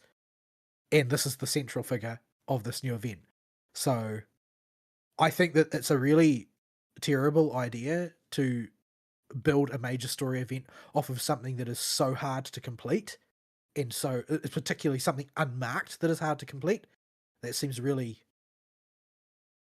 a weird decision to make. Yeah, it seems really stupid. Perhaps in some, it doesn't matter all that much, but like, if you don't go onto the wiki to look up who the heck this Tapetlosaurus is, you simply won't know. Period. End. So yeah. Name is Bubba Um, too. well, you don't get to name it. Like, it was clearly injected into the story in order for there to be a stock little Tapetlosaur that they can bring in with voiced content. Its name is But still Bubba too. whatever floats your boat. But yeah, so I haven't done the story though. I've just triggered it basically. But yeah, Linnea's adorable, of course. I did pull her, and I pulled her in record time, and then pulled her first constellation as well. Not because I wanted her first constellation. I wanted to get C1 of Iluga, and I got in that 10 pull. I got both C1 of Iluga, and I got Linnea's first constellation, which just tempts me to pull her second constellation, because Linnea's first constellation is sort of like legendarily bad. It is a damage uplift of somewhere around 2%. 2% personal. Like, this is not a useful constellation at all. It's sort of puzzling as to why it's in the game. Probably to get you to pull the second one. But yeah, I mean, it's on the docket since I pulled it so early that maybe I can just try and either pull for her second constellation or set up a 50-50 for the future. Either's good, but we'll see. And I got her weapon as well, also with a very small amount of pulls relative to my usual suffering, I which didn't. has discharged all of my carefully stored up luck by accident. So yeah, Aristeal, on the other hand, I mean, like, I don't want to hear any complaining, because all you do is transfer your Genshin luck over to Wuwa. So um Well, I was already but like yeah, 50 pulls deep in for Linnaea because of the attempts at Sigrika that didn't pan out. but yeah, so I've finished building Linnea. I've got her a good-ish ish set of artifacts, and I've got her skills most of the way up. I think they're like 6, 9, 8 or something at the moment. And I've got her weapon leveled up, and she's, more or less what I expected. She fulfills the role adequately at what she's doing. I haven't had much of a chance to play around with her. It is incredibly handy not having to buy nets anymore. I can just pew pew the little critters. I don't even know what you do what you're supposed to do with critters that you've got caught in nets. Put them in your house. Is that what they Hatch. become housing items? Do they? You know that They do. batch of crystal flies that you always try to pick up when you go to my teapot? Yeah. I caught those with Yep. the net. That. Oh, okay. There are Anyway. many types of random dog you can fill in the house with. Linnea basically gets a few nets a week gratis that she can use by just pew pewing with her bow, and she can also mine by pew pewing with her bow. Or rather, when she pew pews a rock with her bow, it marks it, and her little buddy comes out and vacuums up all the ore, because her little buddy is basically the Fey version of what's his name, Hyacinth's friend, Oh, fat the fuck. bottomless pit. Yeah, I mean, everybody calls him that, so I don't remember what his name is. Little Ika. Ika, right? Alika. But yeah, the bottomless pit. Um, yeah, so I haven't done anything other than just level up Linnea, which has given me the opportunity to see some of the areas that they put in, and they're interesting enough. Oh, what was it? I had a thought about them earlier. This like that has got a the area has a particular feel to it, which is a bit weird. But I can't remember what I had thought about it at the time. But it's a you can think of it as just basically an exploration area in the sky, the same way as a lot of them are. Um, I haven't done any of the story in there. I haven't even It's unlocked just this area in the sky it's yet. I don't even know what it is. So it's just it plays out in a manner similar to most similar other ones in the past, like the ones in Netland and so on, where they've got like sort of like area unique puzzles and that sort of thing. yeah. Although I've seen people on the social media saying that there is one chest in there that you can't open unless you've done the like Sumeru Desert quests Oh dear. because it requires you to use mechanics that are hooked directly into those. Oh, do you have to use the tablet again? I have no idea. That would be I have hilarious. I haven't done Sumeru, so I don't know. Yeah, But talk apparently, if you talk haven't about completed Sumeru, well, old unmarked content. The flipping tablet. Good luck finishing that without a guide. but yeah.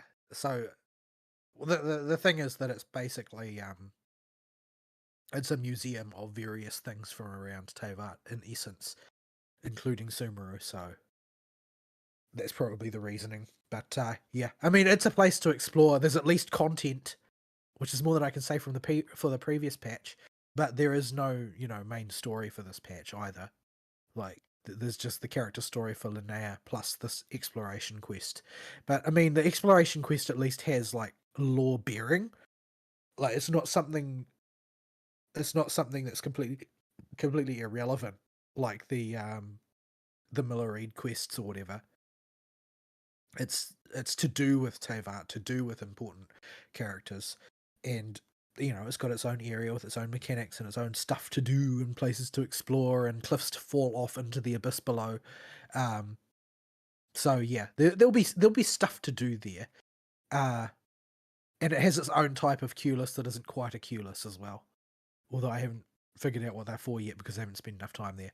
Although But I yeah, guess because we've already queue list out Mondstadt, can't add more.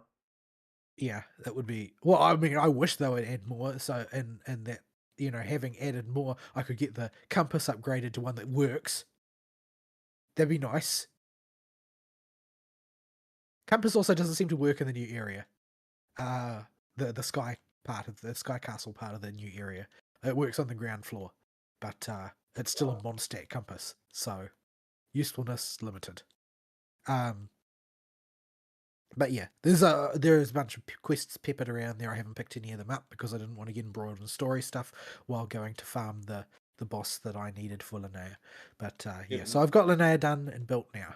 It really wants me to do a Weasel quest every time I go to get the stupid like 30 fireflies that are on the base level. Yeah, there's like 50 odd fireflies in the sky castle. Okay, because I've only got like a total of like maybe 70 of those things because I haven't done any of the stories, so I haven't got to the Sky Castle. So I was like, man, there are none of these things around here. There must be another area where they're at.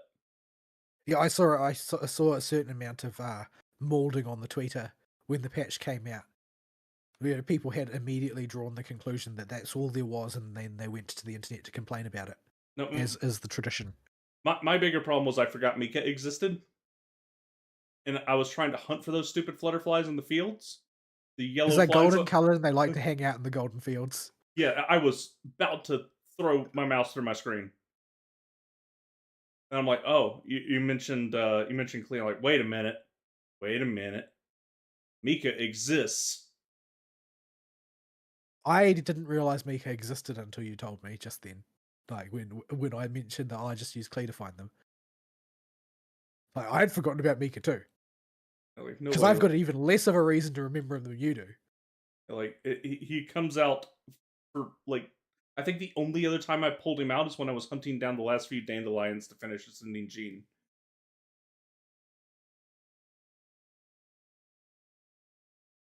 But yeah, the of course the downside is that it's still a Mondstadt area, so depending on your point of view, it's a downside because you're going to be picking up all of the like windmill asters and that in the area, and you might think of it's an upside because I'm pretty sure that there are more mushrooms now as well.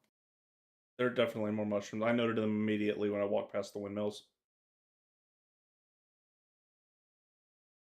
But yeah, so yeah, Genshin patch is out, new character is out, premium uh Zibai build is out, so I've still got a pretty reasonably hefty nest egg of Primogems at the moment to put toward whatever I put them toward next, which, you know, the shortlist is Zibai's constellations, since she's my on-fielder of choice, and I guess that whoever they introduce to be the introductory character for the next mechanic, which is going to begin with Stellar Conduct, as they're calling it, much in the way the previous set began with Ineffa's Lunar Charged. So, details on what Stellar Conduct actually does are not very clear. However, there are various kits of characters that already exist, like Diona and that on the CBTs, which have Stellar Conduct added to their skill descriptions as things that are taken into account by their skills. So, Stellar Conduct basically confirmed. The leakers are saying that also there will be Stellar Swirl, and that there will be an equivalent to the Rhyme Grass mechanic will be added as well.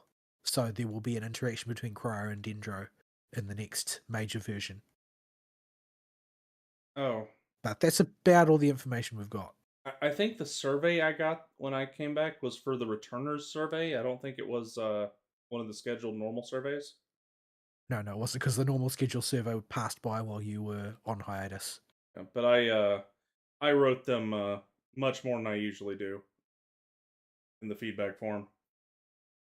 Yeah, I've been pretty unrelentingly scathing on most of the feedbacks. The amongst the Hoyo games, the only one that I've even really been positive on was the ZZZ one, and even then, I still complained that please spend more time working on the on the co-op mode and less time working on Bamboo Chess. But I actually copied it into text so I can post what I wrote. I keep all of my feedbacks.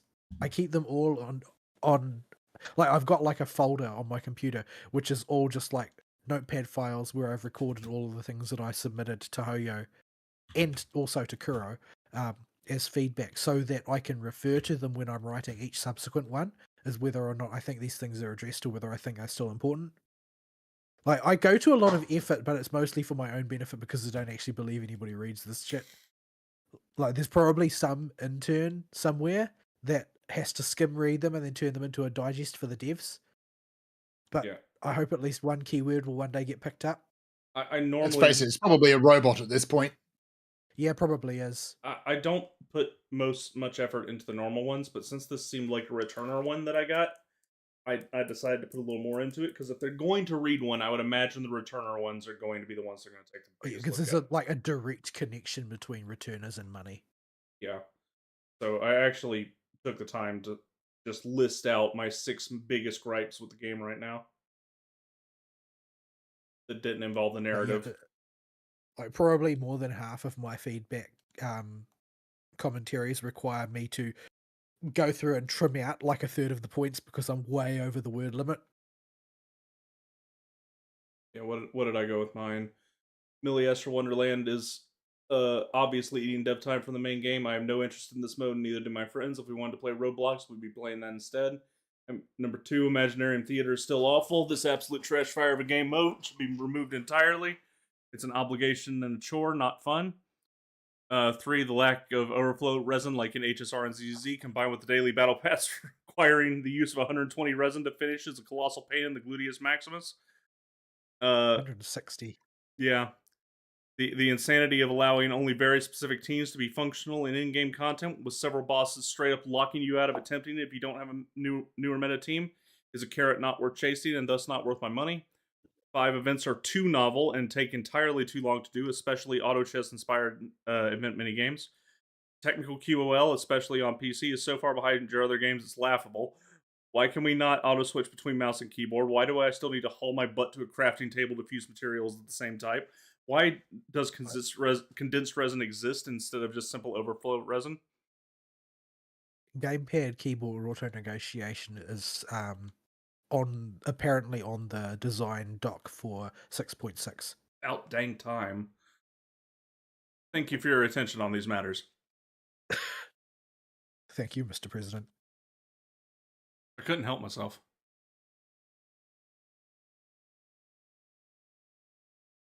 But yeah, so it's it is what it is. Hopefully the events will be enough to keep me entertained, and the area will be enough to keep me entertained when I'm playing Genshin for the time being. But yeah, they've got a lot to prove with the amount of momentum that they've dumped. There are a few interesting changes that imply that the next patch is going to be quite Sumeru centric. Namely, there's a leaked revision for Nahida's model where the leafy parts of her model are looking a little bit wilted. Like the leaves are yellowing rather than staying green and that sort of thing. Oh no, she fungus too hard. But yeah, so there's that's the direction it looks like they're going. But yeah, they need to recapture some story momentum, because the primary Columbina story was quite strong. I enjoyed it. I had a good time. I thought the finale was a little bit there's a little bit missing here. Like, I feel like Dottore may be a little bit of a late entry. At least you But got to beat overall up it a hung together redditor. relatively well. It's technically true. But yeah, they've just completely dumped momentum since then, and the story is just sort of flapping in the wind at this point. But yeah, the previews that I've seen from leakers of Nicole's kit are also not very encouraging. Like, they kind of make her look like basically just an expensive Bennett. Like, she's apparently only got about a 30% numerical uplift over Bennett in her BIS team, which is not good. But, it's early days. They could still tune her up a bit, though I don't really see why they would, because, frankly, the problem is that Bennett is OP. Yeah. Just anytime I think, like, I have Genshin on hiatus effectively right now, and as soon as Linnea hits level 90, it's going back on the shelf. And every time I think about Genshin, I'm just like, yeah, but there's I could go try and do any of the gameplay in Genshin story, or I could let the story get a whole lot of meat underneath it, come back a year or two later, and Haven't built any meat. That's the problem. With it's several patches, yeah the taco is still empty. yeah that's why it's like a year or two out. And in the meantime, I can just play Wua, where every time I get to demo any of the other characters in this game, I want to pull them because they're fun to play. Yeah, there's just a more of a there's more of a loving vibe behind the design in Woowa than there is in the modern Genshin. Like, there are times like when I go back and I do old Fontaine content, you can tell that they loved what they were doing, Mm-hmm. but the same feeling is not quite enduring anymore. Yeah, it seems like Mualani and Kanichi were the last characters they really enjoyed making. Everything after that just kind of feels like it loses a little bit of what's a good word to describe it? Just well polished, thought out game feel for their characters. Like, yeah, they're powerful. They do the big funny numbers, but their game Th- feel They doesn't they feel as all good. they don't even feel unique. Mm. Like I think that Nefer was interesting, but I felt like it was interesting by chance more than anything else. But if you look at like if you exclude the whack bot because I don't use the whack bot, so I don't have a good feel for how she operates. But I've got a lot of the Nodcry characters, and if I look at what has been released, you've got say Lauma, you use her skill for AoE, and then you use her burst for AoE, and then you move her off field. Hmm. And actually, isn't that exactly what you do pretty much with Durin, and exactly what you do pretty much with Columbina? Like, literally, the only character that has any semblance of on-field time is Flynn's, and he is just a straight uh rework of Varisa's mechanics. Mm. He's basically a big stick, really. Like, he's Well, got a little bit of a mechanic in there, but he hit thing hard. Is what he do. you suddenly got very loud. Yes, you are like That's crazy loud. that is weird. I'll fix it on my end. Don't touch it on your end. But Yeah. but yeah, Flynn's uses the same half energy mechanic that Barisa does, with the discounted non-ultimate ultimate that you're supposed to try and hit. And Yep. ironically, they fill the exact same role on a team. Just one of them uses Night Soul characters, and one of them uses Night Soul and plunging attacks, and one of them uses lunar charge mechanics. Like, but I think he might be literally the only one. Him and Nefer are the only characters on field for all of Nightcry. Like that, We don't talk about Varka because if you yeah, want to talk No, we about don't. uninspired kits, yeah. I don't Uh, count Varka. like that's premium uninspired kit right there. But like Nefer has a game feel of her own, but it's almost like kind of accidental. Like it does work quite well for who she is. Like Nefer's extremely short range, extremely high burst, paid out over a very short amount of time, and just like will die in one hit if you don't like nail her hyperspeed rotation while she's on field and then have her back off. Like she has to be played in a real hit and run way. She can't sustain combat at all. Which I think is all kind of fitting for her design, etc. But there are sort of like major holes in her design still. Like the most obvious one is she's one of those characters who has a burst that you press the burst button and she does a small amount of small AoE damage of an element in a radius that have no interaction with the rest of her mechanics. I mean, technically it does. It will dump all of your seeds of deceit as a small damage improvement, but there are a lot of Nefer rotations where it's optimal to just not use her burst at all because it's not worth wasting the time on it. You know what But vibe I got with Nefer when I've used her in trials, because I've only played her after I've started my WoW ventures, because she doesn't come up unless she pops up in like an event or something, a combat event or something. But the little bit I've used her, she feels like a not as fun version of Galbrana to play. I haven't played Galbrina, so I can't really comment on that. Like, it's a lot of actions and a lot of fragility. Obviously, Galbrana dies if she gets love tapped by anything, and she has to dodge cancel a lot of stuff. But Galbrina's stuff is all baked into her kit, and her ultimate is actually intelligently using Galbrina's ultimate and deciding when to use it in the rotation is a big part of that makes each fight different with Galbrina, because it's very important. It modifies her echo damage when you use it. Versus Nefer is just like, you have this button that I'm not even sure it's worth it to press it. No, there's no kit depth there whatsoever.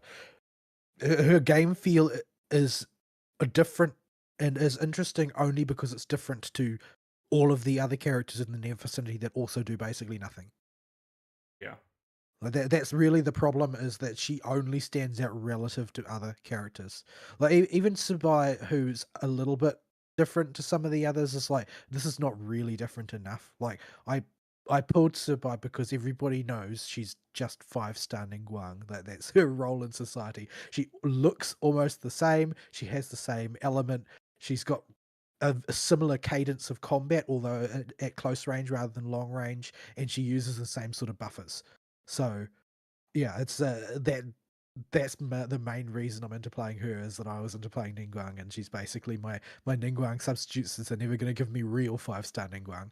But ultimately, she's just sort of like she's just sort of like a generic one of those characters who shifts mode and then does an extra blob of damage with her skill when she's in that mode type of thing. There are quite a few characters like that. Like the early ones are ones like, Sino and that. Um, she's sort of like a Geo Sino, except not terrible. As much as I But bag on Sharky, I do wish they would have gone the Mualani route with characters more. Like Sharky is well, off the obnoxious. cliff. Yeah, Sharky likes to take you to Mars occasionally, and into the depths of the void. But you know, they clearly had fun making Sharky, and Sharky was unique. There's nothing in the game like Sharky, and they that seemed to be the direction they were going to go. I was really Onwards. optimistic when I saw that kind of thing. Like in Kanichi as well, like how you get bonuses by standing in a particular place that'll draw that segment on the ground Yeah. that you're supposed Mhm. to go and fight in. Like that's something nobody else has. Like that's all really unique mechanics, but you can tell as Natlan went on, they just got less and less creative with the mechanics. Like Barisa is unique to play by accident because of the way her cooldown works, basically. And it but even then when you boil it down, it's nothing compared to Sharky or Kanich. There was so much headroom for them to go crazy with Natlan and their mobility stuff they had going on. They could have made those characters very reminiscent of a bunch of Wuwa characters, and just really leaned into diversifying the kits a bit. Like, and if you make a character fun to play and use that as the selling point, that will work fine. You don't have to make them meta. You don't have to Well, I chase mean, the meta with it if it's fun. People if will pull it if it's if I fun. if I indulge in speculation, like what am I if I okay, I look at Woo and I look at how much effort has gone into bloating all of their kits. Like there are every character I have on Woo has abilities that I never use, but they're still like incredibly lovingly animated and given a whole bunch of mechanics, right? Like they love their job. Okay, so okay, I look at that. What is the main difference I'm seeing here? Well, actually, the main difference between the Wuwa character and the Genshin character stems probably, indulging in speculation, as I said, from the person using them. Who is the person behind the average Genshin character as opposed to the person playing the average Wuwa character? Yeah. The person playing Genshin got into Genshin during COVID, and anything other than spamming square is too hard for them. There's also just a certain amount of love in the Wooba characters. Like, there is no flippin' reason to let Linnea just chill out on a rainbow. Zero. None whatsoever for them to have this up here. There is Well, zero duh, you reason to give. need to take a selfie while you're up there. It's I know. important. There's zero reason to give her a unique charge attack off the top of the rainbow that looks cool. Because the rainbow literally doesn't do anything, right? Like it's just a thing that happens. Like if you just stop doing the combo when the rainbow comes out, you'll just stand on it and take a selfie. And you can do a unique charged loopy attack up here that doesn't do anything. It's It's a just total cool. waste of your time and effort. But it's there. It just shows You, they had this cool idea for this character they clearly were having fun making and just put it in there. well, it's like they're trying to express who the character is, not just attach a set of mechanics to a character for the story.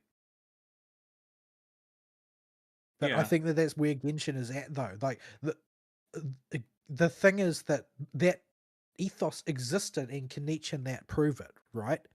That but how many people do you think are playing Genshin who just never even realize that you're supposed to stand in that segment for Kenichi?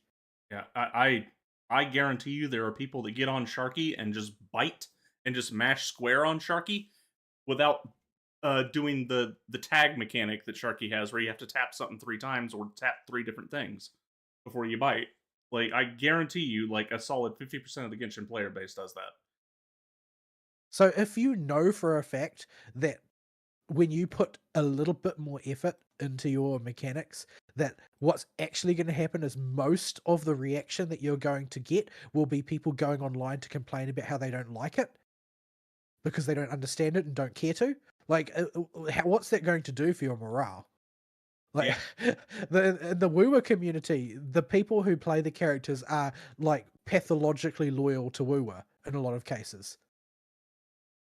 They're going to tinker with it, even if they're bad at the game like me. They still really enjoy everything that it has to offer. In Genshin, they're there because they were in Genshin before, basically Yeah. during COVID. Like, you have to have some affinity for video games as video games to pick up Wuwa, because it didn't come out at a time when, everybody had infinite free time and was all stuck at home. The gameplay mandates that you actually engage with it if you want to be successful at the end game. Like, you have to actually learn to fight the bosses, to engage with them rather than going through them and ignoring all their mechanics. Like, it caters to a certain demographic of people that are willing to, at the very least, look up the bare minimum of what to do with Git.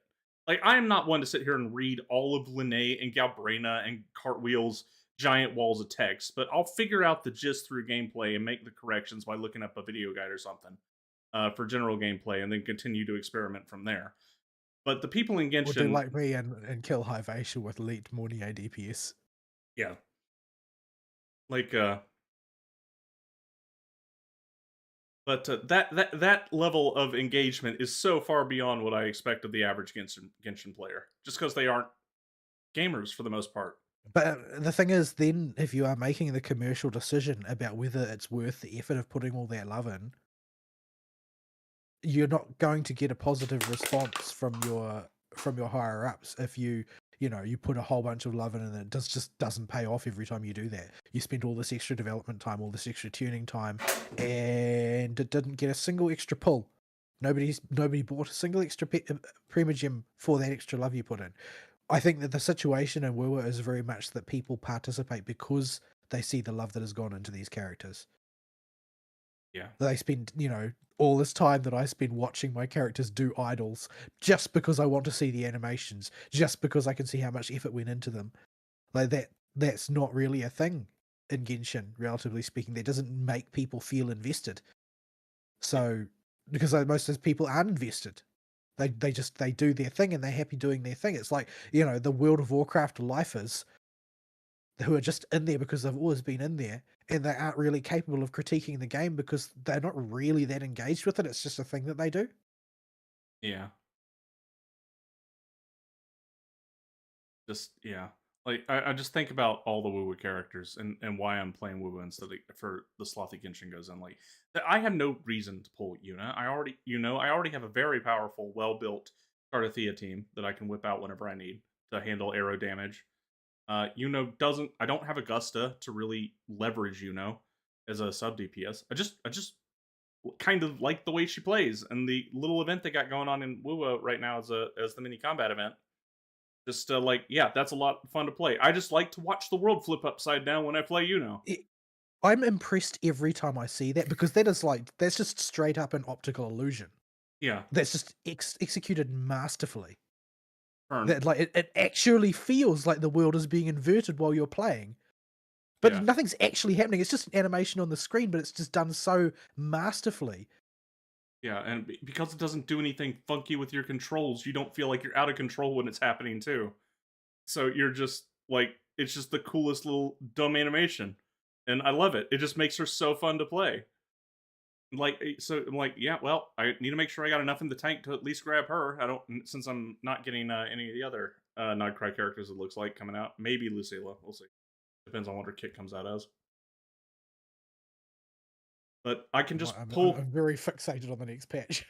Yeah, but I can just look at characters in Woowa, and there's plenty that are just like, oh, that was a lot of fun to play. I'd be happy to pull that just because I enjoyed I'd it. still like. I still have very fond memories of just playing the freaking trials for Augusta. Like that character has such a perfect game feel for who she is in the story. Yeah, she is your big Amazon Queen girl with the big sword that does the big And the damage. big other things. Yeah. Yep. But like she's totally not the sort of character that I normally go for in video games. Not in the favorites category as for me at all. But the game feel is just so perfect for who she is. Like it's a work of art.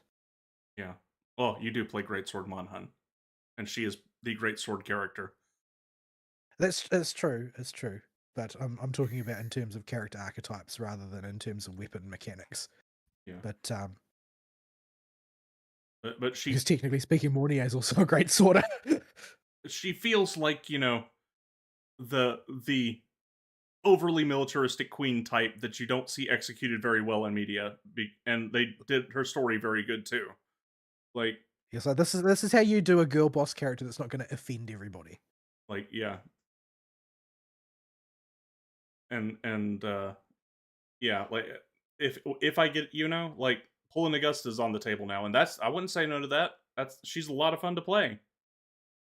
And these characters are coming up on a year old now. Like they're approaching falling out of the meta. But that's the other thing with WUA is old meta teams don't just fall out immediately. You can use them for a year or two plus, at least Yeah, so there's far. only a handful of characters have become sort of not useful. And even then, like, There are a few, like Yinlin is not useful right now, yeah, for Yinlin's not instance. useful, but Genshi, the premiere of the 1.0 era, and 1.0 was a short run. It wasn't the full year like 2.0 was. But like she's to this day, you can make a Genshi team work. You'll have to fight a bit harder, but it'll still work. If they release a support that really plays into her kit, she will go back to DPS Queen in a heartbeat. Yeah, like she is, and the simple addition of Linné and Mornier has just, and the Tomb Break mechanic has just allowed a lot of characters that can really exploit it pop up and suddenly be able to have a main DPS role again. Like for instance, was main DPS. Was always kind of a silly thing for a while. It was doable and you could clear content with it, but it wasn't how you were supposed to be doing it. But Linné and Mornier made it happen. And same thing for Peeb. You can put the Linné Mornier wheelchair on it and it'll work. So future characters coming out can revitalize his characters in WUWA. You just don't see that very much in Genshin. The closest we got is Chiori coming back as a sub DPS from the bench because of our chicken wing elf. I can finally take her off the bench. Yeah, anyway, so Genshin's endemic problems are endemic. That's the short version. But yeah. Anyway, moving on. Star Rail. So nothing happened per se in Star Rail this week, but we're also sort of we've got like 8 days left of this patch. I did finish the it's over. story last Sunday. Oh, good, we're there. But yeah, so there's not really a great deal to talk about in terms of things that are new that are happening this week. But yeah, the story. So I liked it. It wasn't exactly a banger, but I liked it. There are things about it that bothered me, but most of them were production issues. Largely, I think it's always a mistake to do something like make a set of characters like the Daybreak Squadron play on center stage and still use really, really crappy models for them. Yeah. Like, it's going to make everything look worse by comparison. Especially The, if you then just don't skimp on the set piece and you make the boss battle against Alloy King Pom Pom, high budget, and it's all based around these incredibly low budget NPCs. mm-hmm. Like why you have to cut that corner? Like this basically a corner that's illuminated in neon lights. Don't cut me. The shoe I had with their production, that was part of it. But Ashvale at the very end, I felt like we needed a bit more production oomph for what he does at the end to really make the sell on what he does those guys. The vibe I got off of that was that they weren't sure if they wanted to go all the way loud with who he is and what he's capable of, and so they end up sort of like hesitating at the last step and downplaying it a little bit more than they ought to have. Yeah. I agree that they should have just. I think that they should have just gone balls to the wall, full retard on that, and then just had him pretend like nobody ever saw this. And it's like, what are you talking about? I didn't do anything particularly remarkable. And he's just sort of like opened up the maw of space and tossed some people inside, sort of thing. But yeah, I think that they should have gone a bit louder on it. But I think that they were not quite as committed to the bit as they should have been when they hit that. And but the thing is, I think that that's actually bleed over from the same problem. Like, I think that if it was a more important character, that they had put more effort into the design and implementation of the character model, that they would have naturally gone harder on that. It would have just been instinctual.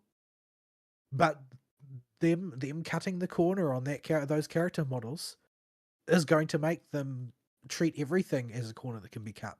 And I bashed them at quite substantial length on those decisions in the feedback that I gave. But yeah, it does feel like a bridge in the story rather than an event in and of itself in a lot of ways, because it's basically a matter of introducing other native participants, because this it is, in my opinion, something that you kind of want to avoid, turning it into the Holy Grail War where everybody is a foreigner to the situation. So you kind of need the home team to have something meaningful to bring to the table. Yeah, and they did set up enough intrigue with the overall structure of the games with the aha space wedgies appearing everywhere. Yeah. And they did it at the 11th hour, just as it was looking worryingly like nothing important was going to happen too. And they managed. I actually really liked, and I'm not even really sure exactly why I liked it, the scene at the very end where basically Ashval is consoling Pearl that her efforts aren't wasted. Like, I for some reason I felt that scene was particularly effective. Um, I didn't have particularly strong opinions on that scene. well, I think it's because I had such low expectations for what they were going to do with Pearl, because they had played so low key with her and made her such a generic IPC Intellatron so far. Whereas this is the first time that you really get a sort of decisive glimmer of, oh no, she's actually her own person. Because that's kind of supposed to be the story of the 10 Stone Hearts in each case, is that, well, they are part of the corporate machine, but there's also something human still there underneath it. And so you get Topaz basically taking demotion on the chin because of what she believes in Bellabog, and you get Aventurine taking demotion on the chin because of his own pathologies, basically him wanting to pursue things the way he wants to pursue them. So it seemed like that you didn't really see anything of Pearl except a literal corporate machine up until that point. Well, Pearl's also still got most of her hand to play. Like she only dropped one card on the table here. It's what it felt like. So I imagine we'll get to see a lot more of what makes Pearl Pearl as it goes on. I get just the vibe I get. I get the feeling we got a lot more of Pearl to Well, explore before this is over. the thing is that I feel like that could be a long way off before she takes center stage, because it's not really the direction the plot is currently heading. Yeah. Like, there are other people on center stage right now, so if they just left her to do nothing for an extended period of time, then it could end up like it did for, say, Saridja, right? Like, Mhm. how much appreciation do you really have for Saridja's character? I think Saridja might be my least favorite character from Victorious. But it didn't need to be, right? It's because they gave her no attention. Yeah. Like, you don't have any opportunity to attach to her at all, because she just gets jammed in at the 11th hour. It's like, oh crap, we still got this extra. We've got the lore crisis air still to go, and we haven't done anything yet. Let's just jam her in there. Like, you don't want that happening. Yeah. So Uh, you kind of need the character because you can only deploy characters in the gacha at such a rate, and they're going to want to synchronize story for promotional purposes with their deployment in the gacha. You just don't want to like completely fully backload characters that have been on stage for a long time. You need to kind of make people have a sense for who they are as early as possible. And you can see the same thing with Nihilux, right? Like they've given her a lot of screen time because like there's not really a lot of room in the deployment schedule for her to be anytime soon. She's going to be a few patches down the road, if not like fully Sirened.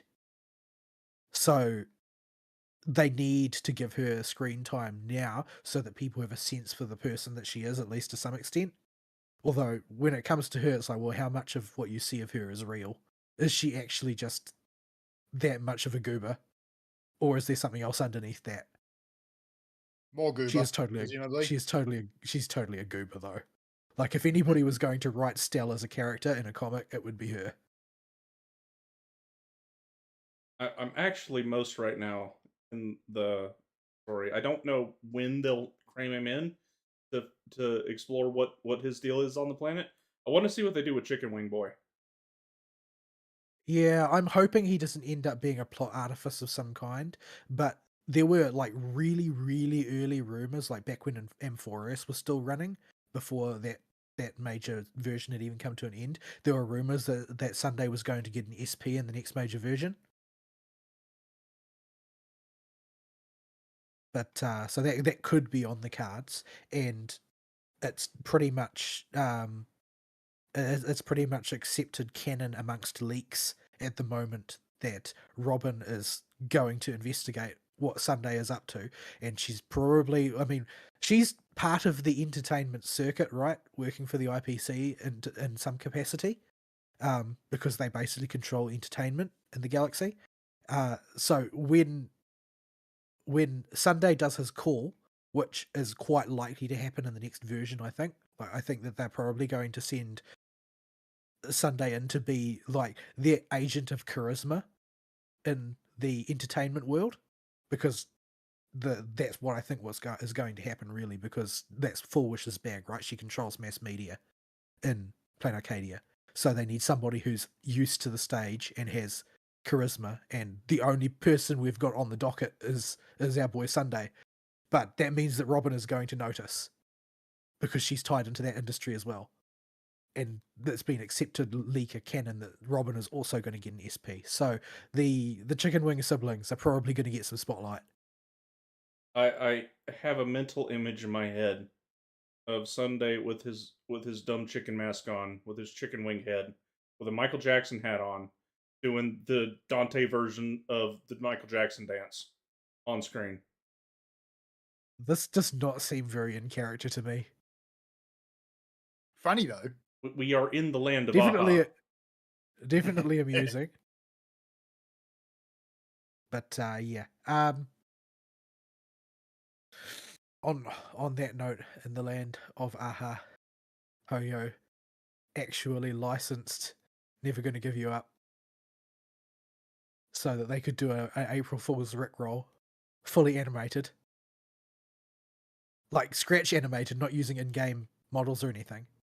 Like 2D animation from scratch. Just for a Rickroll. Yeah, I sent it to Fern last week, I think. Yeah, Like you did. I got it right here. licensing the actual song, that's commitment to the bit, I have to say. But yeah.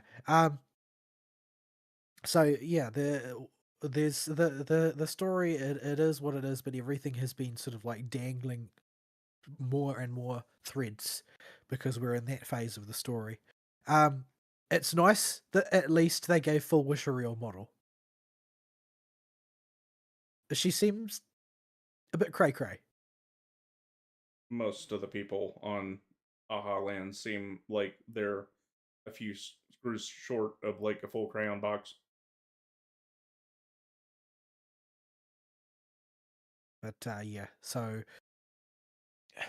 we this is also one of the sort of drawbacks of the format though, is that anytime somebody gets a model, a unique model, suddenly their importance goes up pretty dramatically.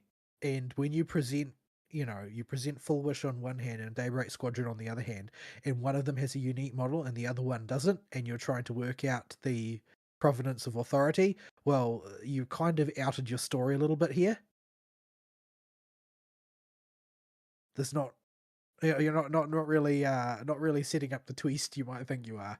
So I think that honestly a lot of the problems could be solved by just, put some more effort into your damn models already. You've got the money, you can afford it, just do it. Just Yeah, come you don't need to completely abandon your model recycling habits. You just need to do them at higher resolution, that's all. yeah. With more parts, more tools. Other games do it. Or They've just gotten out of the bad habits. just ring up the ZZZ guys and have them make some big booby ladies to be the models for everything. It seems like every girl you talk to in town gets a unique character model, and even some of the boys do. Like, just give them a call. Did the hot pot girl need a unique model that unique? No. Did they give her one? Yep. Did they make sure it jiggled? Yep. There are a lot of people thirsting over the hot pot girl. Like, did the robot man you spend useless coins at need a model that detailed? Nope. Did you do it anyway? Yep. The TV man need a model like that? Nope. Give him one anyway? Yep. Just give them a call. They are good at making it. It should just shoving NPCs of relatively high detail compared to the generic NPC models into the game, just to give you so it's not as much of a dead giveaway what everything is in Uh, that game. The thing is that they it's not like they lack the ability, because they demonstrate it when they want to. The problem is that they just aren't seemingly willing to commit to actually doing it at scale.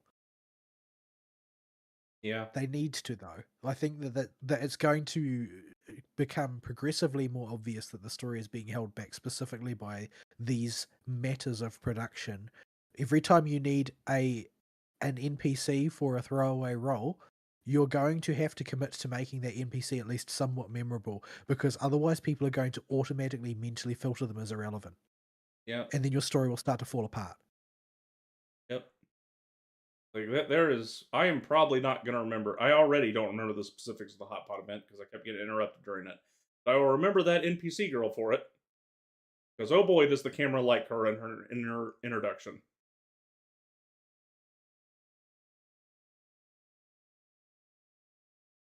I mean, she is very very close to the level of like playable character design.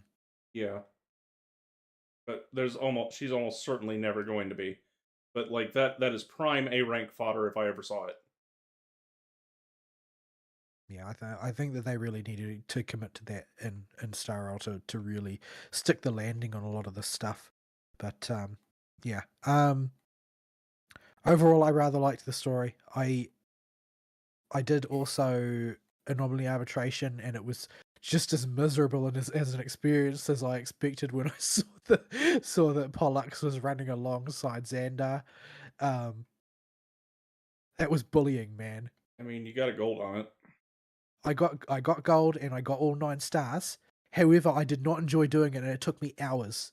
Yeah, I got Like, my. you didn't bother to go for all the stars, and you didn't bother to go for the gold. But if you had, you would have been sitting there for hours with no guarantee of success. There was Castor Because I Pollux. had to. Yeah, there was Pollux and there was Xander. What was the other one? The other one was trash waves. Yeah, what was the gimmick on it? It's not really a gimmick. Okay, I probably It used was just Aggie on trash it. waves. Or you probably used Sparksy because its only Oh common right, weakness was fire. right. Yeah, I got my silver and called it good. I wasn't gonna try and mold that one. Yeah, it was rough. The I zero cycled the first one because it was just trash waves, and it was also weak to fire, which is my break team's element. So that was nearly a walkover victory. There's a lot of HP in there, so it was pretty fine at the very end. But you know, it's fine for a zero cycle. It's not fine for getting 3 stars. getting 3 stars was trivially easy. Um, but the latter two, like, I don't have Cyrene, meaning I've got basically no remembrance flexibility. I can deploy remembrance against exactly one target, and that's all. I've got no way of supporting Evernight and Castorus separately. It can't happen. Don't have the characters for it. So it was a matter of trying out a gajillion different permutations of teams against each of those bosses to work out which one absolutely needed to have the Remembrance team on it. And in the end, that was Pollux, because Pollux, left to its own devices, Pollux deals an absolutely ungodly amount of damage. Yeah, he's practically begging for little Ika to be present at all times. Yeah, you need to not only do you need little Ika, but you need those giant Remembrance health pools, because the amount of damage that you can just get slapped on you at any one time is so high.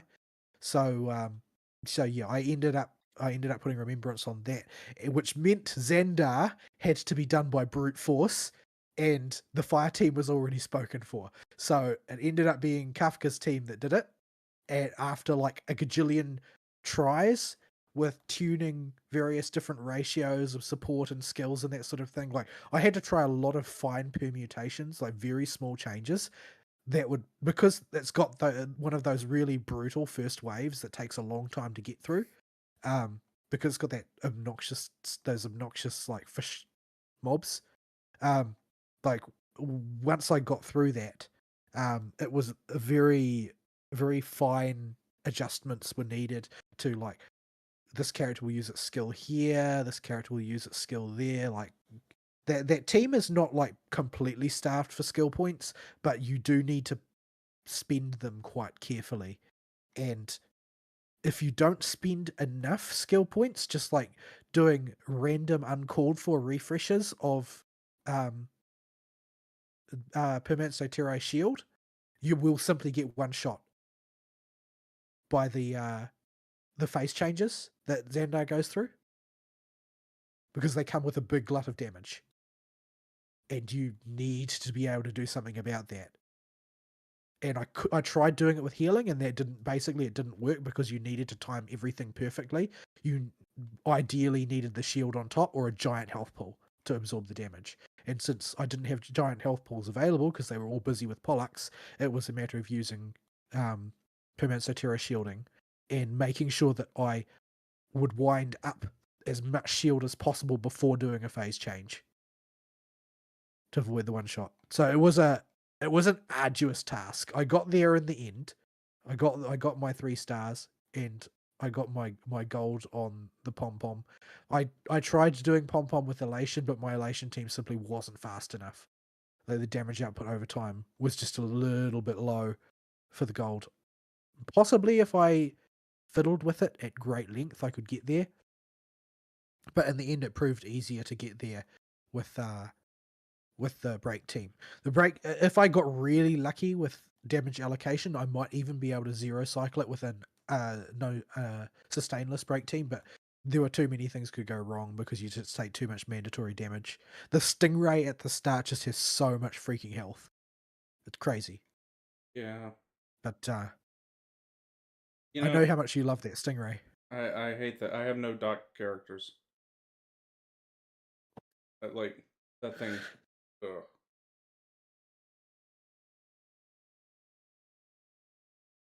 But yeah, in the end, I used a sustain mono fire break team to get through that, and just managed to squeak through the second cycle for the gold at the end. But yeah, it was rough. It's like very obviously designed for elation, but I'm not really sure like how you do it with elation at present, You know, unless you've got eidolons. It seems like it's just asking a little bit much. you know, people online are saying to run the current Elation team with Romancer Terre that I've seen in the guides, but honestly, to No, get nobody's saying that. Everybody's saying you got to run Woho. yeah, about to say Like, because well, all the guides I was reading were saying Romancer Terre. I'm like, why not Wowo? give, Why? get different guides. Yeah, Nobody's running with Permanent Terra unless they don't have Woho. yeah, because Because attack barely benefits Sparksy at all. yeah, and Most of your damage is supposed to come out of elation, and that's not calculated from attack. Yeah, and so I was Like like, why the the heck? next best sustain after Huohuo is Fushuen because Fushuen gives crit damage. Yeah, so I was like, why not just run Best Fox? And Best Fox really does push that team over the edge because it gets you more ahas per minute with her juice and Peacock Girl. Yeah, feeding Yaguang's ult is pretty much the major objective for a lot of current brand Elation teams. But yeah, everybody's running Huohuo on that team. She's like universally acknowledged as best for that team. Probably the only reason you're seeing Permanent Saitero run so often is because everybody has him. Yeah. And not everybody has Huohuo. Like, I run him because I don't have Huohuo. I would run Fushuen in any team I knew I wasn't going to instantly take lethal damage from it, because Fushuen badly, badly, badly needs a Nova Flare, because she's got no solution to broad AoE, and everything has turned into broad AoE, which basically shrivels her HP pool to nothing instantly. I have to join She's got a Team Whoa. good conceptually, she's got a good core design. The problem is that conceptually is not good enough at the numbers that things currently operate at. Join Team But Whoa. Get you a Whoa. I mean, it's tempting. It's tempting because moving on to the previous stream that was on Midnight Friday, for my time zone anyway, around Midnight Friday.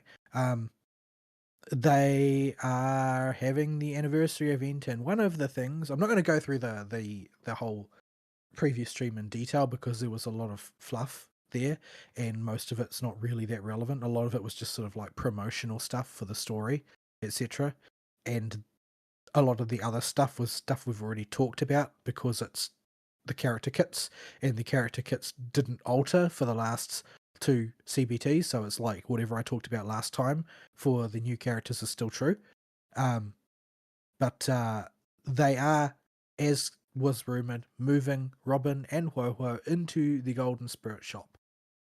So, yeah, if you don't have a Huohuo, you can get a Huohuo. If you've got a Huohuo and you want Eidolons, you can get Eidolons. If, heaven forbid, you're still trying to run Fei Xiao with Robin, you can power up your Robin too. Their light cones are also going into the light cone shop, but people generally say that Huohuo's light cone is not worth investing in, and you might as well just go for one of the 4-star ones that has better sort of like team-wide effects. Her light cone ain't bad, and I get the feeling people say that because her Eidolons are so much more powerful.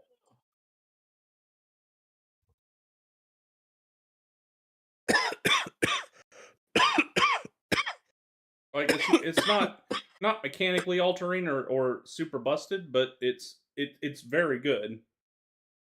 It's just not as good as making her suddenly skill point positive like her E1.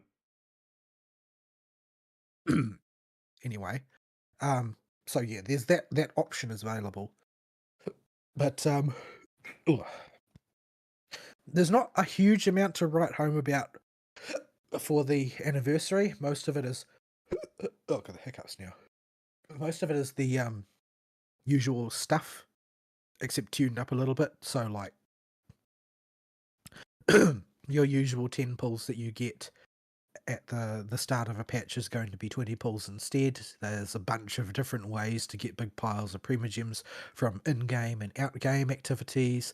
There's going to be an anniversary event, your usual annual report, etc., etc. Mostly usual stuff. They aren't directly handing out a 5-star of any particular significance, but they are giving out a golden spirit, and there's also another spending event which is basically the same as the previous spending event. In other words, it's not worth spending for the spending event, unless for some reason you really, really love the Furbos and you really, really, really want the Furbo pet. Because reasons. I like the Furbos, but I don't need a Furbo pet.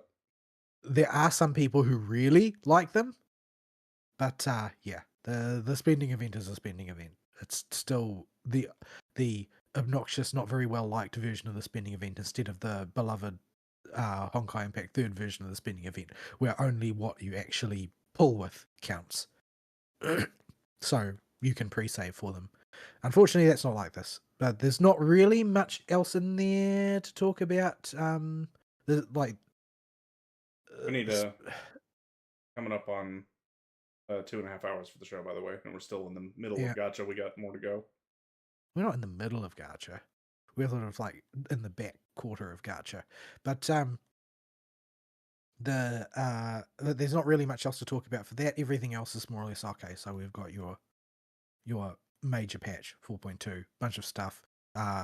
The the pulling decisions coming up are going to be rather brutal, and they are going to involve my wallet to some extent because I have not managed to recover enough Stellar Jade, I think. But I don't know exactly what route I'm going to go. I'm incredibly nettled that they're putting Dahlia on the same banner as Silverwolf, and I wanted to get another Eidolon for Dahlia because I think that it's the Dahlia E2 is the mark at which you're pretty mostly polished on your Super Rate team, although getting Fugue E2 would help as well because it would relieve the burden of needing darts in the team to get the correct amount of acceleration, but that might not be necessary anyway with the improvements to Firefly through her Nova Flare, since she gets a bit longer on field in her empowered state. But yeah, I'm mainly focused on Silverwolf because I have pre-existing attachment to Bronya through being forced to use Bronya, who was my best character of the Part 1 characters in Honkai Impact 3rd for the entire story, because for some reason they just don't let you use Part 2 characters. You've got to pick one of your Part 1 characters, which left me with Bronya as the only thing I could really pick for the longest time. Eventually, I got Elysia, but I didn't have Elysia for most of my time doing it, so I was stuck using Bronya. So now I have Stockholm Syndrome for Bronya, and so Silverwolf gets the nod. There's no way I'm going to have enough Jade to pull for Evanescia as well.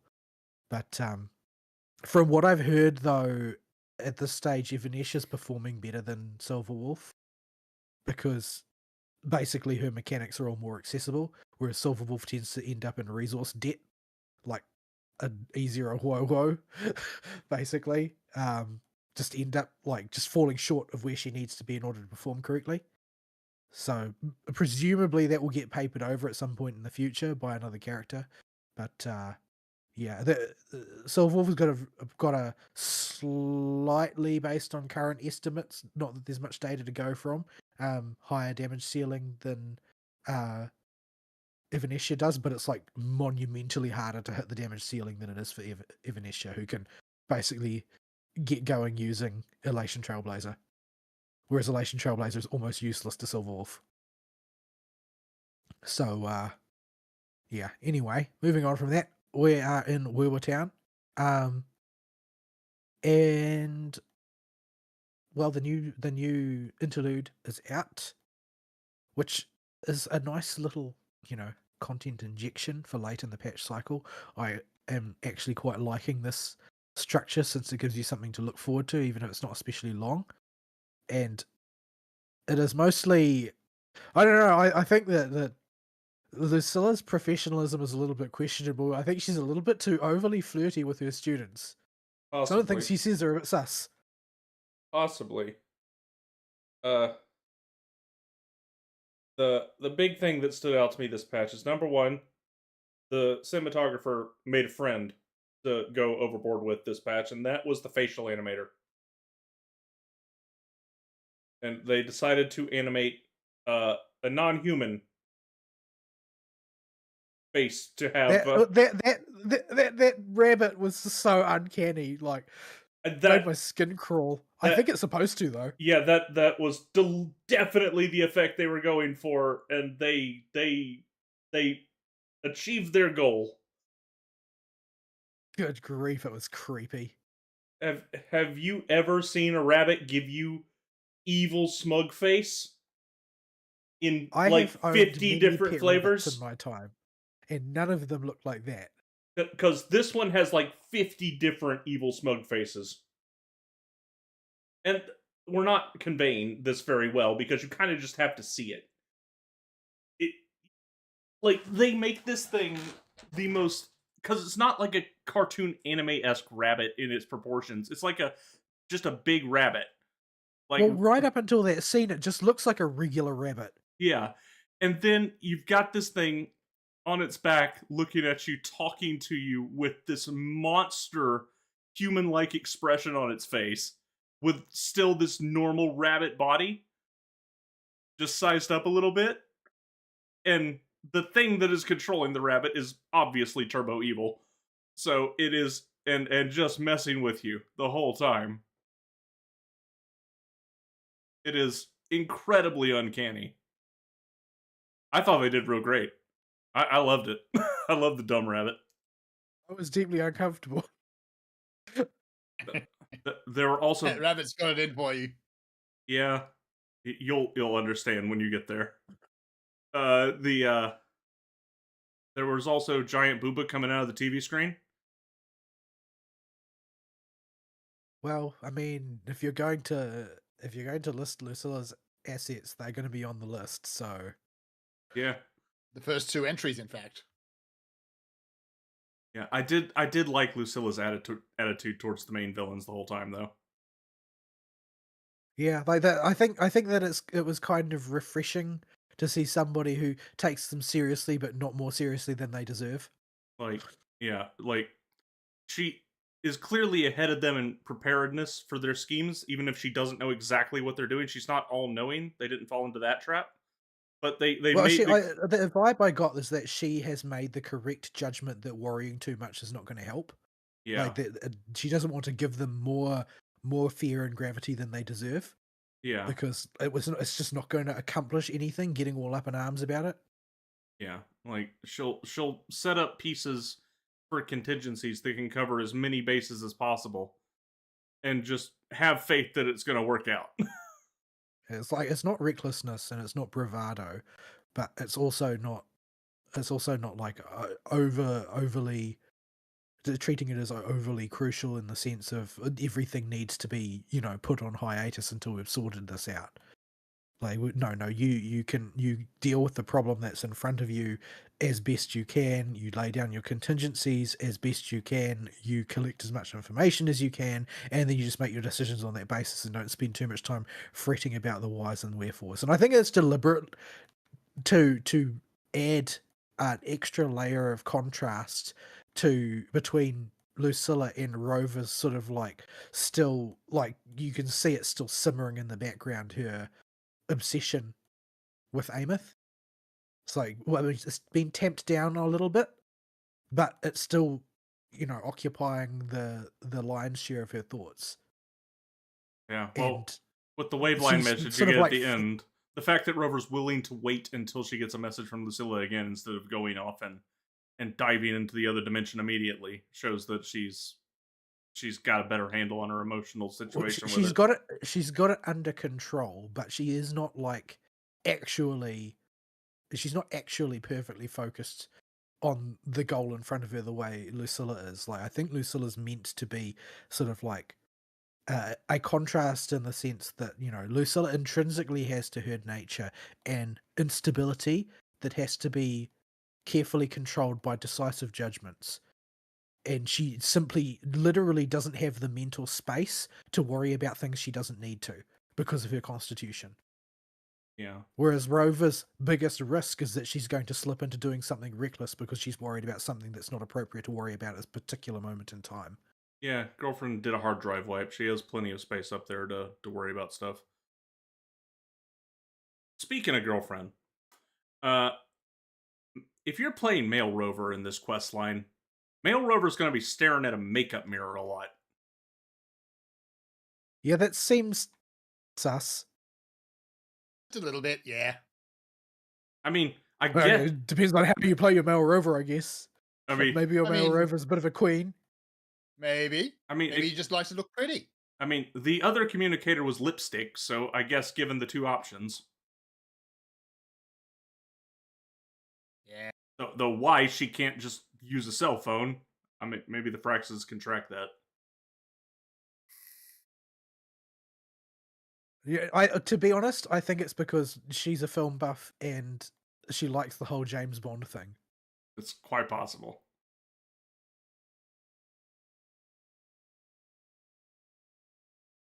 But yeah, it was a nice little story. The cinematographer and his new cohort, the facial animator, have and it ain't just the rabbit either. Like fake Lucilla gets some primo nightmare fuel faces with her red eyes and nasty looks too on the camera. But it didn't quite make my skin crawl the way the rabbit did, though. The rabbit is special. Like they somebody got an idea and I can just see the cinematographer and the facial animator looking at each other when this idea hits the table and their faces just light up and their grins get bigger simultaneously.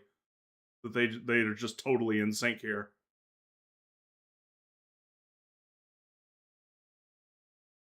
Yeah, for And of course, on top of all of that, Hiyuki has finally made her on-screen debut, and it seems like she is about as well adjusted to normal society as Miyabi is. yeah. I'm gonna need to see some more focused character stuff with her to make a judgment call on her because she didn't uh she I don't need to see anything. She's a shrine maiden. I'm pulling for her. yeah she's she hadn't attached to me yet. Fern, I want you when you're going through Wuwa's story from the point you're at now. I want you to pay attention to the camera work and the cinematography and the shots they do as you go through the story from now on, and just see how cinematographer Chan levels up as the game goes on because it is a dramatic and exponential leveling process that's still ongoing. Oh my. Yeah, everything up until this point has been very much like camera is pointed at the thing. Yeah, That's about it. there's he is the reason that we keep trying to edge you on to keep going with the story to see how good it gets. Because it really is something that the other gotchas have not figured out, and it's all just the skill of whoever is doing the storyboarding and the camera work. Like the fact that they're willing to put the effort in for more than just canned animations. Yes. Like none of the facial Oh, expressions on this stupid rabbit were canned. Obviously, it's a rabbit. You can tell the mastery like is after Luke's after the deployment of Luke's story. Suddenly the entire internet was lusting after Grand Architect. Like this is not supposed to happen, Yeah, and it's just about the expressions. oh like my. think of your Modicateer shaft head tilts with the most evil villain grins on the cutest character possible. That that just puts it into a very disturbing image. Yes. And then let the cinematographer and the camera guy spin that camera around to make the most interesting shot composition you've seen in a gotcha game. Really creepy rabbit. Well, this is before the rabbit. This is Well, like Okay. there's a lot of good material in there, drawn from a lot of different places. They've spent a lot of time looking at other media and incorporating the best of what they have seen. yeah, Like well, Hmm? you can see a lot of like shot for shot reproductions of other famous scenes in various places, but yeah, it's very much they've set out to learn their craft with a will from other people who are good at it, rather than just trying to like engineer style implement the tools available. yeah, Yep. and they are shameless about when they borrow or strategically transfer, It's called an homage. strategically transferring experiences to an alternate location. Uh, like see Galbrina's story, especially the intro. Like they are rather shameless about it, but they do it. It's clear they do it Well, because they love that piece of media, and they even if see they're something of shameless, value there. even if they're shameless, I've never seen anybody not cheer for it. Well, except for the people who are constantly trying to fight that Genshin versus Wu of war on social media, because there is something of a pitched battle that is taking place between two groups of people who really should have something better to do. Yeah, it's it's I I don't know. I mean, I feel like I don't think I'm contributing in the same way to my criticisms of Genshin because I want to go back to Genshin at some point and see them improve.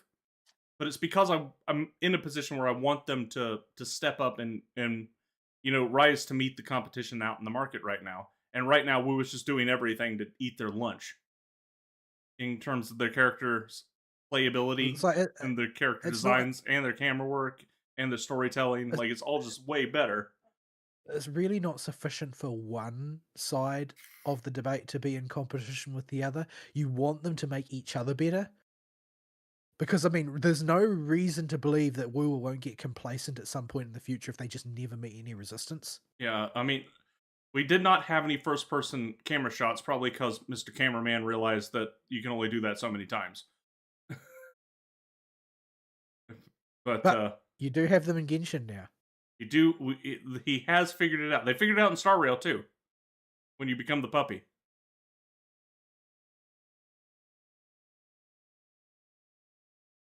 that's another thing. Going through the story, Fern, you're going to notice. Just be a puppy for a bit. No, no, no. Or in Wuwa, you'll notice the. Well, yes, and you do become a puppy for a bit in one side quest in Star Rail, but in Wuwa, the cameraman and the storyboard guy have just decided if they don't have a way to make a scene interesting, make it in first person. I've noticed they Still don't already think do it's interesting. And If you still don't think it's interesting enough, just look down. yeah, like the thing is, it usually works. Yes. Like, Well, it'd be a lot better if I was playing as female Rover in that case. Yeah, you're just gonna see a wall. There's You no see a interesting wall, at just all. look down because look, feet. Okay. yeah, Well, I mean, that's also interesting to a certain kind of person. Yeah, but these feet are wearing shoes. yeah, but are those people really people? That's debatable.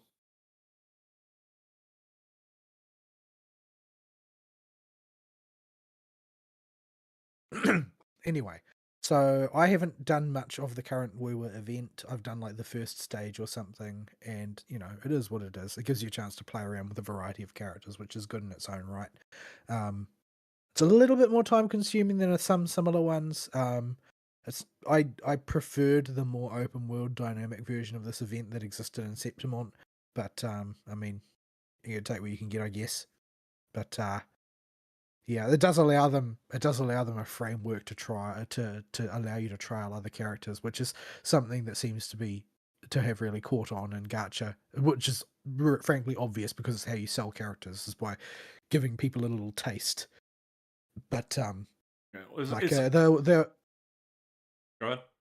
gone. Oh, I was going to say like that this has become a relatively common thing in Genshin for combat events where they would make the new characters available, and it is in the somewhat infrequent combat events for Star Rail as well. Though Star Rail has gone an extra step in one arena, wherein number one in Currency Wars you can play any character, and in number two in Divergent Universe all of the characters that have been released are available to every person at all times, except for the two most recent patches. Those are the only exclusions. So they've just basically loosened the restrictions on use of characters in certain game modes pretty substantially. So character restrictions are mainly these days applicable to the open world and the end game. I think it's particularly beneficial for Wuwa in particular because number one, Wuwa is an open world exploration game. How a character feels to play and run around with is very very important. And number two, Wuwa is a competent action game that wants you to engage with its mechanics and with the mechanics of its bosses, and understanding character feel is very very important. And the having events where you're not jacked with special effects on characters when you get to borrow them and you can just play them as they are. Mostly you do have buffs in this event, but they haven't been buffs that radically change the gameplay so far. Well, remains to be seen how that goes further down the list, but is important. It gives you an avenue to test these characters out when game feel is very very important in Wuwa. They've set up a game with characters that have so much you can do with them that having a big open space with multiple combat encounters to just play with them to make your pull plans is very good, I think. Especially when, the game feels good enough to play that while waifu is important, game feel is important too. And can tip the scale on which waifu you go for.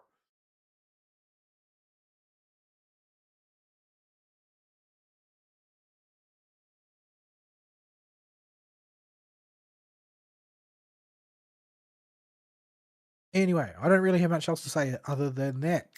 So we are down to anything that Aristeal wants to add about his experiences in Gacha, and then we can move on to his experiences in Fantasy Japan, I guess. I might delay it to next week because the show's approaching 3 hours. Well, the thing So is, if we don't have an email, then we have literally no content unless you guys saw some news, because I didn't. I did not. There was nothing of interest out there this year. Yeah, this week. This year either. yeah. The only things I got for Gotcha Land are I pulled for Linnea or Linnea. Well, which one's which now? Hang on. We have Linnea and Linnea. Okay, Linnea is. I thought I was losing my mind. Okay, I pulled for Linnea in Genshin. Got her on the 50-50, but had to go very deep. Lost the 75-25 to the weapon to the freaking spear, not even Chaska's bow, and then got her weapon. Had to go very deep both times. Um, so I'm tapped out for Genshin, and we are back in the Chiori situation where I'm gonna have to let the game get some juice under it, so I have some game to go through to accrue currency before I'll feel really motivated to keep playing again because I am out of resources. I can no longer freely pull. But yep, stuck her on the Navia team. It works even with her not leveled up, and lets me pull Chiori off the bench, who's been begging to come off the bench forever. Because the stupid little things from the Lunar Crystallize count as constructs for the for Chiori's dolls, so she can summon two of them without needing her C1. And Tomato and tomato. yeah, and Columbina does just enough Hydro to keep them active all the time. And most importantly, the team isn't element locked as hard because Zalone enforces that hard limit of needing two Pesh characters on the team on a Geo team. So cool. The just keeps the Navia team alive for a bit longer as I'm so when I come back from break, it won't be totally dead. Um, the Spiral Abyss is a non-starter because it has Cryo Boss at the end. I'm not even going to try the last door. I think I cleared floor 11 and saw the Cryo Boss was on floor 12 and was like, nope. And I'm not even sure I have any intention of doing any of the story right now. We'll see how I'm feeling for before the end of that. ZZZ, just pre-farming for Miss Hiss. Plan to pull Miss Hiss next week. Probably gonna have to wallet for Miss Hiss. I've already kind of accepted that. Yeah. Gotta have you Miss Hiss. Yeah, I like the little snake girl. She's kind of something special, isn't she? She is a very special girl. Have you watched your trailer? Yes, I have. There's a buffet of strange facial expressions there. Yeah, her trailer of her capturing the dudes in the precinct was great. Her English voice acting's great, and I love the dumb snake. So that's fine. She'll get the video game budget, so I'm not buying any other video games this week. The Angels cleaned me out, so I'm definitely gonna have to go to the wallet. Though I've recovered more this patch than I thought I would. I'm still not very good off in Polychrome Ram, but I'm not as dead broke as I thought I'd be. I'm not quite sure how either. So we'll see with that. In Wuwa, I pulled Linnea. Obviously, I've been running around with her for the past little bit. We were bopping Hivacias, and I managed to get a acceptable Hivacia with crit damage on crit damage doubled up and energy regen on it. We take those. That's good enough. Yeah. My Hovace is pretty terrible, but maybe I can work with one of the ones we picked up today. Yeah, I Like could. my Linnaeus gear is just not great. I just couldn't get anything. I spent so much EXP on that. I'm just not willing to go all in on it right now because I'm planning to build 2 characters next patch. So the old Echo EXP is going to be thin on the ground. Yeah, the one cost echoes are not cooperating with Linnae, but the 3 costs, however, are they didn't put up much of a fight at all. The kitty came like literally the first one that I rolled stats on was a quad statter. Like we take that, and then like I had some buffaloes laying around. I'm like, oh, we'll see what we get from the buffaloes. So I rolled one, and or was the flipping buffalo because there's a story to tell here. Um, so I rolled the buffalo, and I do triple rolls at the start. I don't do double. It's more expensive, but it makes it the time doing this way less intensive. So I rolled the first 3 stats and got basic attack, resonance, skill damage, and attack percent. I'm like, it's not great, but we'll see. We'll see how the buffalo goes. I'll take him up to 4. He rolled crit damage. Like, all right, well, you're a keeper. Let's see what you get at 5. Oh, crit rate. Oh, okay, Mr. Buffalo. He turned into a quad statter too. So now my Linnae has 2 quad statter 3 stars.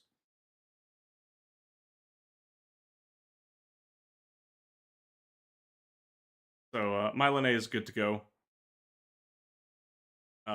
That's perfectly workable for a sub DPS. So yeah. Plan to use her on the Phoebe team and the Yuno team if once I get Yuno, because if she comes up on the rerun next banner, I'm leaning very strongly on pulling Yuno because Yuno is just a lot of fun to play. You'll get to control Yuno in the story fern, and we're not exaggerating when we say her basic combat animations have her literally invert the entire world. And it's not nauseating, and it just looks really, really cool. And you do it as usually just, when they do, Because it's an optical illusion, it's basically impossible to just describe in words how they do it. yeah, because usually when they want to turn the world upside down, they just flip the camera over or invert your controls or both. no, And no, it looks easy. none of that. It's all just a camera trick, so your controls remain perfectly fine, and you don't get disoriented at all. Yeah, it's a good trick. Nothing is actually happening. It just gives you the feeling like that's what happened. Yeah. Not to mention just flying around on her little disc and doing her basic combos. It's just fun. She just feels good to play. She's one of the best feeling characters just to goof around with. So I would like to get her for the account just to fly around with and have fun with during the show and stuff. And the Linnae Mornay wheelchair exists to make her a real team should I feel the need. Or anybody else for that matter. Yeah, just about. There are very few characters that can't use the Linnae Mornay wheelchair and just turn them into a real DPS. There are characters that can take But, more advantage of it, but most characters can just use it to make themselves playable. I did pretty much all of La Haroy using the Linnae Mornier wheelchair to make Chisa into a DPS, and my Chisa already hits pretty hard. Yeah, she hits harder than my Phoebe. Was disappointed that the coral strat doesn't work. If I go to item exchange down here, you'll see Phoebe's wave bands are unfortunately still sold out because I already bought both of them. Yeah, so apparently it's just a one-off thing. Disappointment. Yeah, I've got 416 coral up there. The sick bastards that have put Chisa on banners with characters that I want, on banners with characters that I want. Like this is just going to be. This is just not going to be a very opportune time the next patch because I want to get both Hiyuki and Danya. So Once I get I'll be on the lookout for Augusta to come if she rolls around during a patch with characters I don't particularly want, or I just happen to have excess astrite from not spending. Yeah. If is not excess astrite from not spending, he says, after having spent real money in order to have so much excess. Yeah, well, it was I look at that more as just paying for Shorekeeper and peace of mind when it comes to all banners in throughout the at least the first half of Laharoy. So less of a gambling purchase and more just a purchase. So yeah. And Linnae came pretty quick, so I'm still healthy with over 32,000 astrite, and uh, I think I still have some weapon tickets. I don't think I used all my weapon tickets to get her weapon. The But, the preview stream for the next patch will be this coming weekend, I believe. yeah. So if gets confirmed, that's she'll be the next thing I pull. Augusta will go on watch after that, and any new characters from Laharoy that jump out. If pulls go exceptionally well, I am half tempted just for the memes to get there is negative reason for me to pull this character. To just get our resident Renacita booby lady.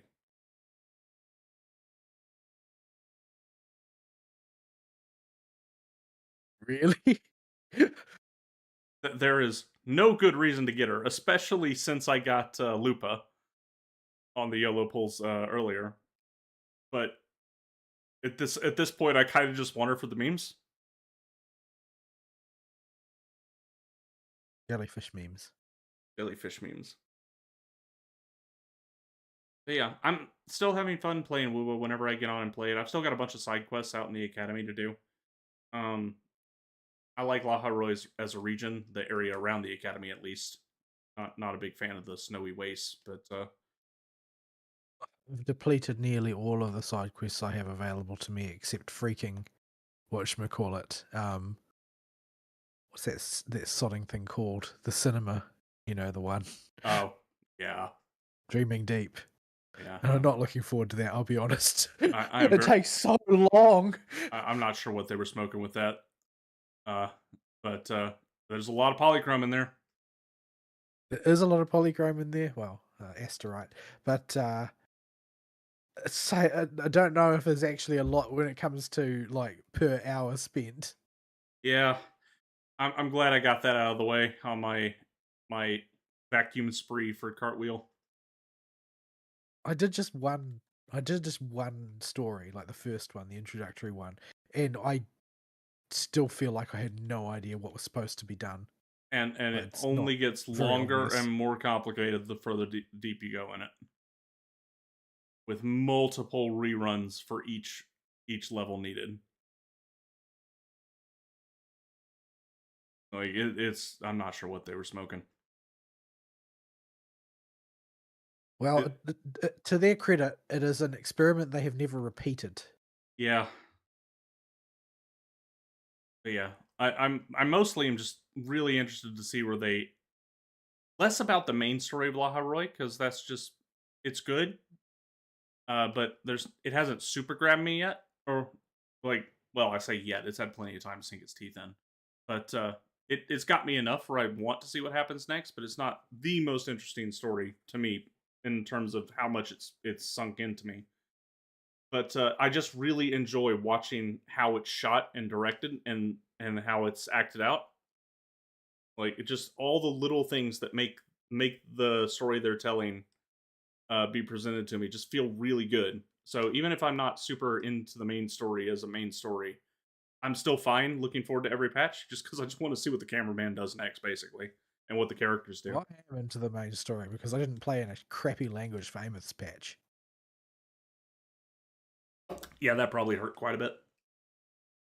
Like when it's well acted, it's just it was a superb story all round. It's just the sort of the flat lackluster acting delivered by the English VA in that patch would have absolutely killed it because the entire story is about the emotions being felt by the people participating. Like the sci-fi background of it is just that, the sci-fi background. Yeah. Thankfully, on that note, Rover is getting better and better. Like Rover started off awful, truly terrible, but she has gotten much better. I don't know about male Rover, Fern, so you're on your own there. But He's He's serviceable. I wouldn't call him bad. I wouldn't call him great either. Female Rover was awful in 1.0. Just, oh boy, how did we? How did this get accept? This was this okay? But she has gotten significantly better as time's gone on. She's still not great, but she's gone up to like she hits passable in early Law Roy, and she's gotten up to good a few times. So she is improving as it goes on. I do not know her voice actress in English, but she's clearly finding her feet with the role.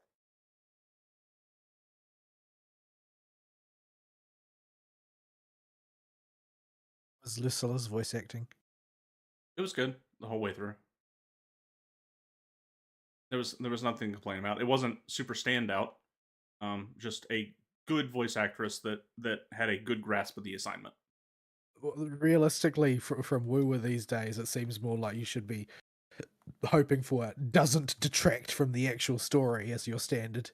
Yeah, just because that just seemed to have struck out so many times. yeah.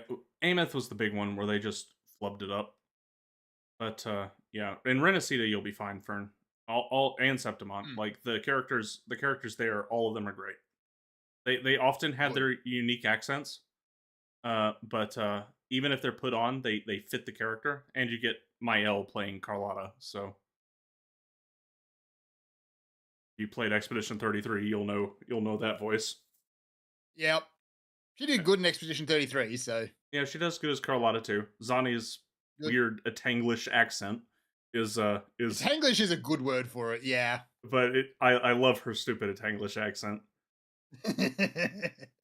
It's like someone who's been to or only really heard about an Italian accent. Yeah, I like that. Phoebe is very soft, but Phoebe is a very soft and squishy girl, so it works. You got well, the big one that you're gonna go, what is that accent, is gonna be Augusta. Right. Yeah, I don't know what it's supposed to be. But it works. It's your Augusta accent. I'll take your word for it because I haven't heard it actually used at length. I've only heard like little bits and pieces, but it is very strange. When girlfriend is screaming with "What is that accent?" It just works. Like, mostly just sounds British or Commonwealthy. Not sure which particular areas. European Commonwealth sounding. But I couldn't ID the specific location. You people. Yeah, saying it's a British Commonwealth accent could mean a lot of things. Yeah, I'm gonna be terrible at IDing where specifically you people that are more acclimated can ID it easier. So Fern, maybe you can tell us when you get to as part of the story. Maybe. Lupa's great. I love Lupa's voice actress. She does a great job. Clearly understood the assignment. Best doggo. Best doggo. You're gonna want to pull Lupa, Fern, as soon as you meet Lupa in the story. Because doggo. Because she is a doggo in human form. Yeah, like she is supposedly the great wolf gladiator. She's not a wolf. She's a puppy. Especially when she's drunk. She just wants to be your friend, like. Like she's supposed to be sort of like the the Roman she-wolf type archetype, but instead she's just a golden retriever. Yeah. Yeah, like I imagine you're gonna want to get Lupa. Lupa is actually not a bad pull for any account if you lean the fusion direction, because she can make pretty much any fusion team work, as long as it only got fusion characters on it. Yeah, she's been enduring in the meta as well. Like, she's regarded as like a design mistake for being too generic from the point of view of the sort of the locked teams design that has become so popular in gachas, because she just works by element. Like, that's all. Just put some fusion characters in there, and suddenly you've got a top tier team. Yeah, like Galbarina was supposed to be an Echo DPS character that focuses on characters like the Wusha Man and resident jellyfish girl to juice her Echo Bar, but you don't need those because Lupa exists. Lupa, Just need doggo. yeah, you just need the puppy, and depending on what boss it is, it can actually work out better than going the Echo route. Made even more prominent since Mornier came into the picture to fill the healer support role. Yeah, because that was the one problem with it before, was that you had to never take damage ever. But now Mornier exists. So if you have the puppy and you have Mornier, literally any fusion character that you want to turn into a main DPS is now a main DPS that actually hits like a tanker truck. Hmm. But yeah, she's a fun character with a great voice. Like I like Linnea's voice. Actress clearly understood the assignment, did a good job. Mornier's voice, little softer than I would like, despite her being in a soft-spoken girl. She seems to have read the stage directions a little too hard, but she's still good, so it makes up for it. She's fine. Ameth though, Ameth is the only one where they just dropped the ball and they dropped it on the worst character to drop it on. Yeah, that's like, what stage direction did she receive? Like, try and sound like a VTuber? Yeah, Like, I don't understand. yeah, like girlfriend does not know how to project her inflect correctly. Sigrika also was reading the stage directions too hard, or just was a miscast. I think. Like, girl just cannot project to save her life, and I get Sigrika's kind of a Phoebe softer girl, but you need to project sometime, especially for some of the scenes she's got. But she wasn't the hardest miss, especially coming off of Ameth. So we really only had 2 misses since Renacida that I can think of. Cartwheel is amazing too, by the way, Fern. Right. Especially when she is not Cartwheel,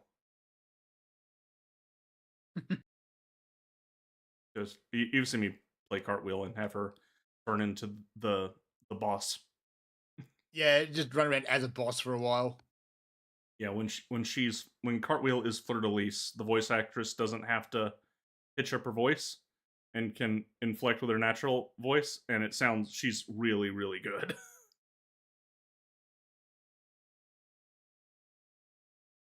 so so yeah, you'll be fine with the English dub now that you're in Renacida. Um, and yeah, just hopefully sometime soon you'll be able to make some progress in the story, because I would like to go over some notes on performance with you during the show at some point and So see yeah, what you I'll think. I'll find some time somewhere to sink into Woowa. Yep. Uh, for pull recommendations for you, don't get Zani. Uh, No. don't get Phoebe. Um, Linne is a solid choice as part of the wheelchair duo if you plan to look at getting Mornier later. But Linne's can Linne be played as a main DPS in a pinch? It's I've I saw it referred to as the cope build. But I mean, yeah, for the level your But you account you said, can get her out that way, but you're not going to enjoy the experience you get out of it. But the reality is, you can put anybody in front of her in the DPS queue, and they're going to be better at their job than they were before. So yeah, the tune break mechanic that you may have encountered Fern playing, I think it was introduced after you started, where you press Yeah. B after you build the meter. Linne, for you, the best one to pick is going to be the mode that makes it do more damage, and you just set that in her talent menu as the mode she's turned on, and it just makes that do a colossal amount of damage. Is the easiest way to describe the main effect on gameplay that's visible. Right. I'm not even sure if people really understand how it works, to be honest. Oh yeah, the don't try to understand Spectra Frazzle, because Zani has muddied the waters on that so bad that getting an accurate read on how Spectra Frazzle works is impossible. Impossible. Yeah, because Zani adjusts Spectra Frazzle to become burning embers when she is in the party, which operates like Spectra Frazzle gets some of the benefits of Spectrofrazzle, but is notably in the game database, and as far as the buffs are concerned, explicitly not Spectrofrazzle. But some of the stuff that buffs Spectrofrazzle is labeled wrong and still provides buffs, even if it's converted to Burning Embers. So nobody has an accurate read on what Spectrofrazzle does and doesn't do, because the two buffs or the two debuffs activate and deal damage differently. It's annoying. Yes, very. Very.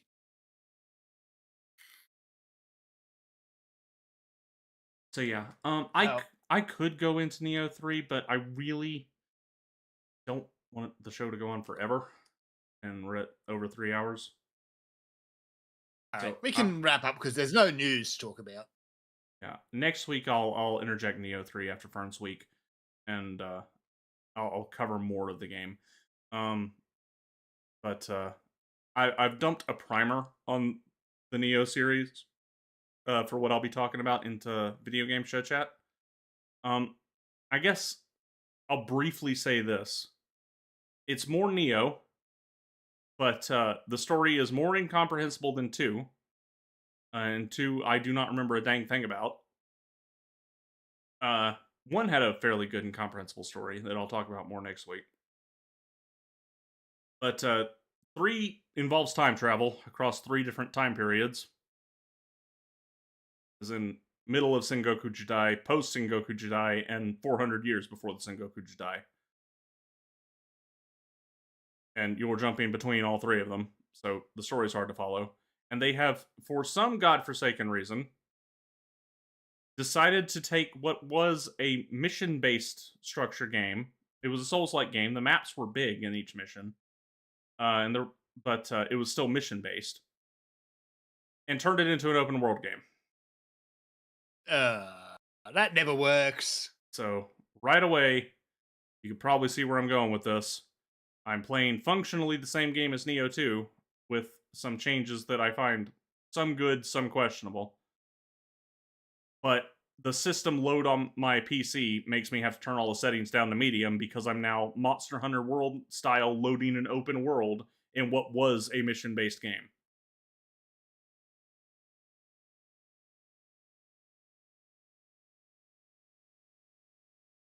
So, I do not have a dire ducking clue how deep I am into the game. I have fully explored 1 of the time periods. There are 3 plus a hub world plus any extra bonus smaller zones that may crop up, as they tend to in these type of games that do this kind of thing. Plus all the extra missions, because they do have the mission structure missions there. So I don't know how deep I'm into the game and how good a handle I've got on everything. I've pretty much only used Odachis and Tonfas, and I have a really high level hammer right now because I punched something way outside of my weight class that I'm using for my samurai two-handed weapon. But I'll get into the samurai ninja split that I'm not a particularly big fan of in the next show. But they made some questionable decisions about weapon types. But overall, the tentative preview is the game is more Nioh, and Nioh as a game is still good.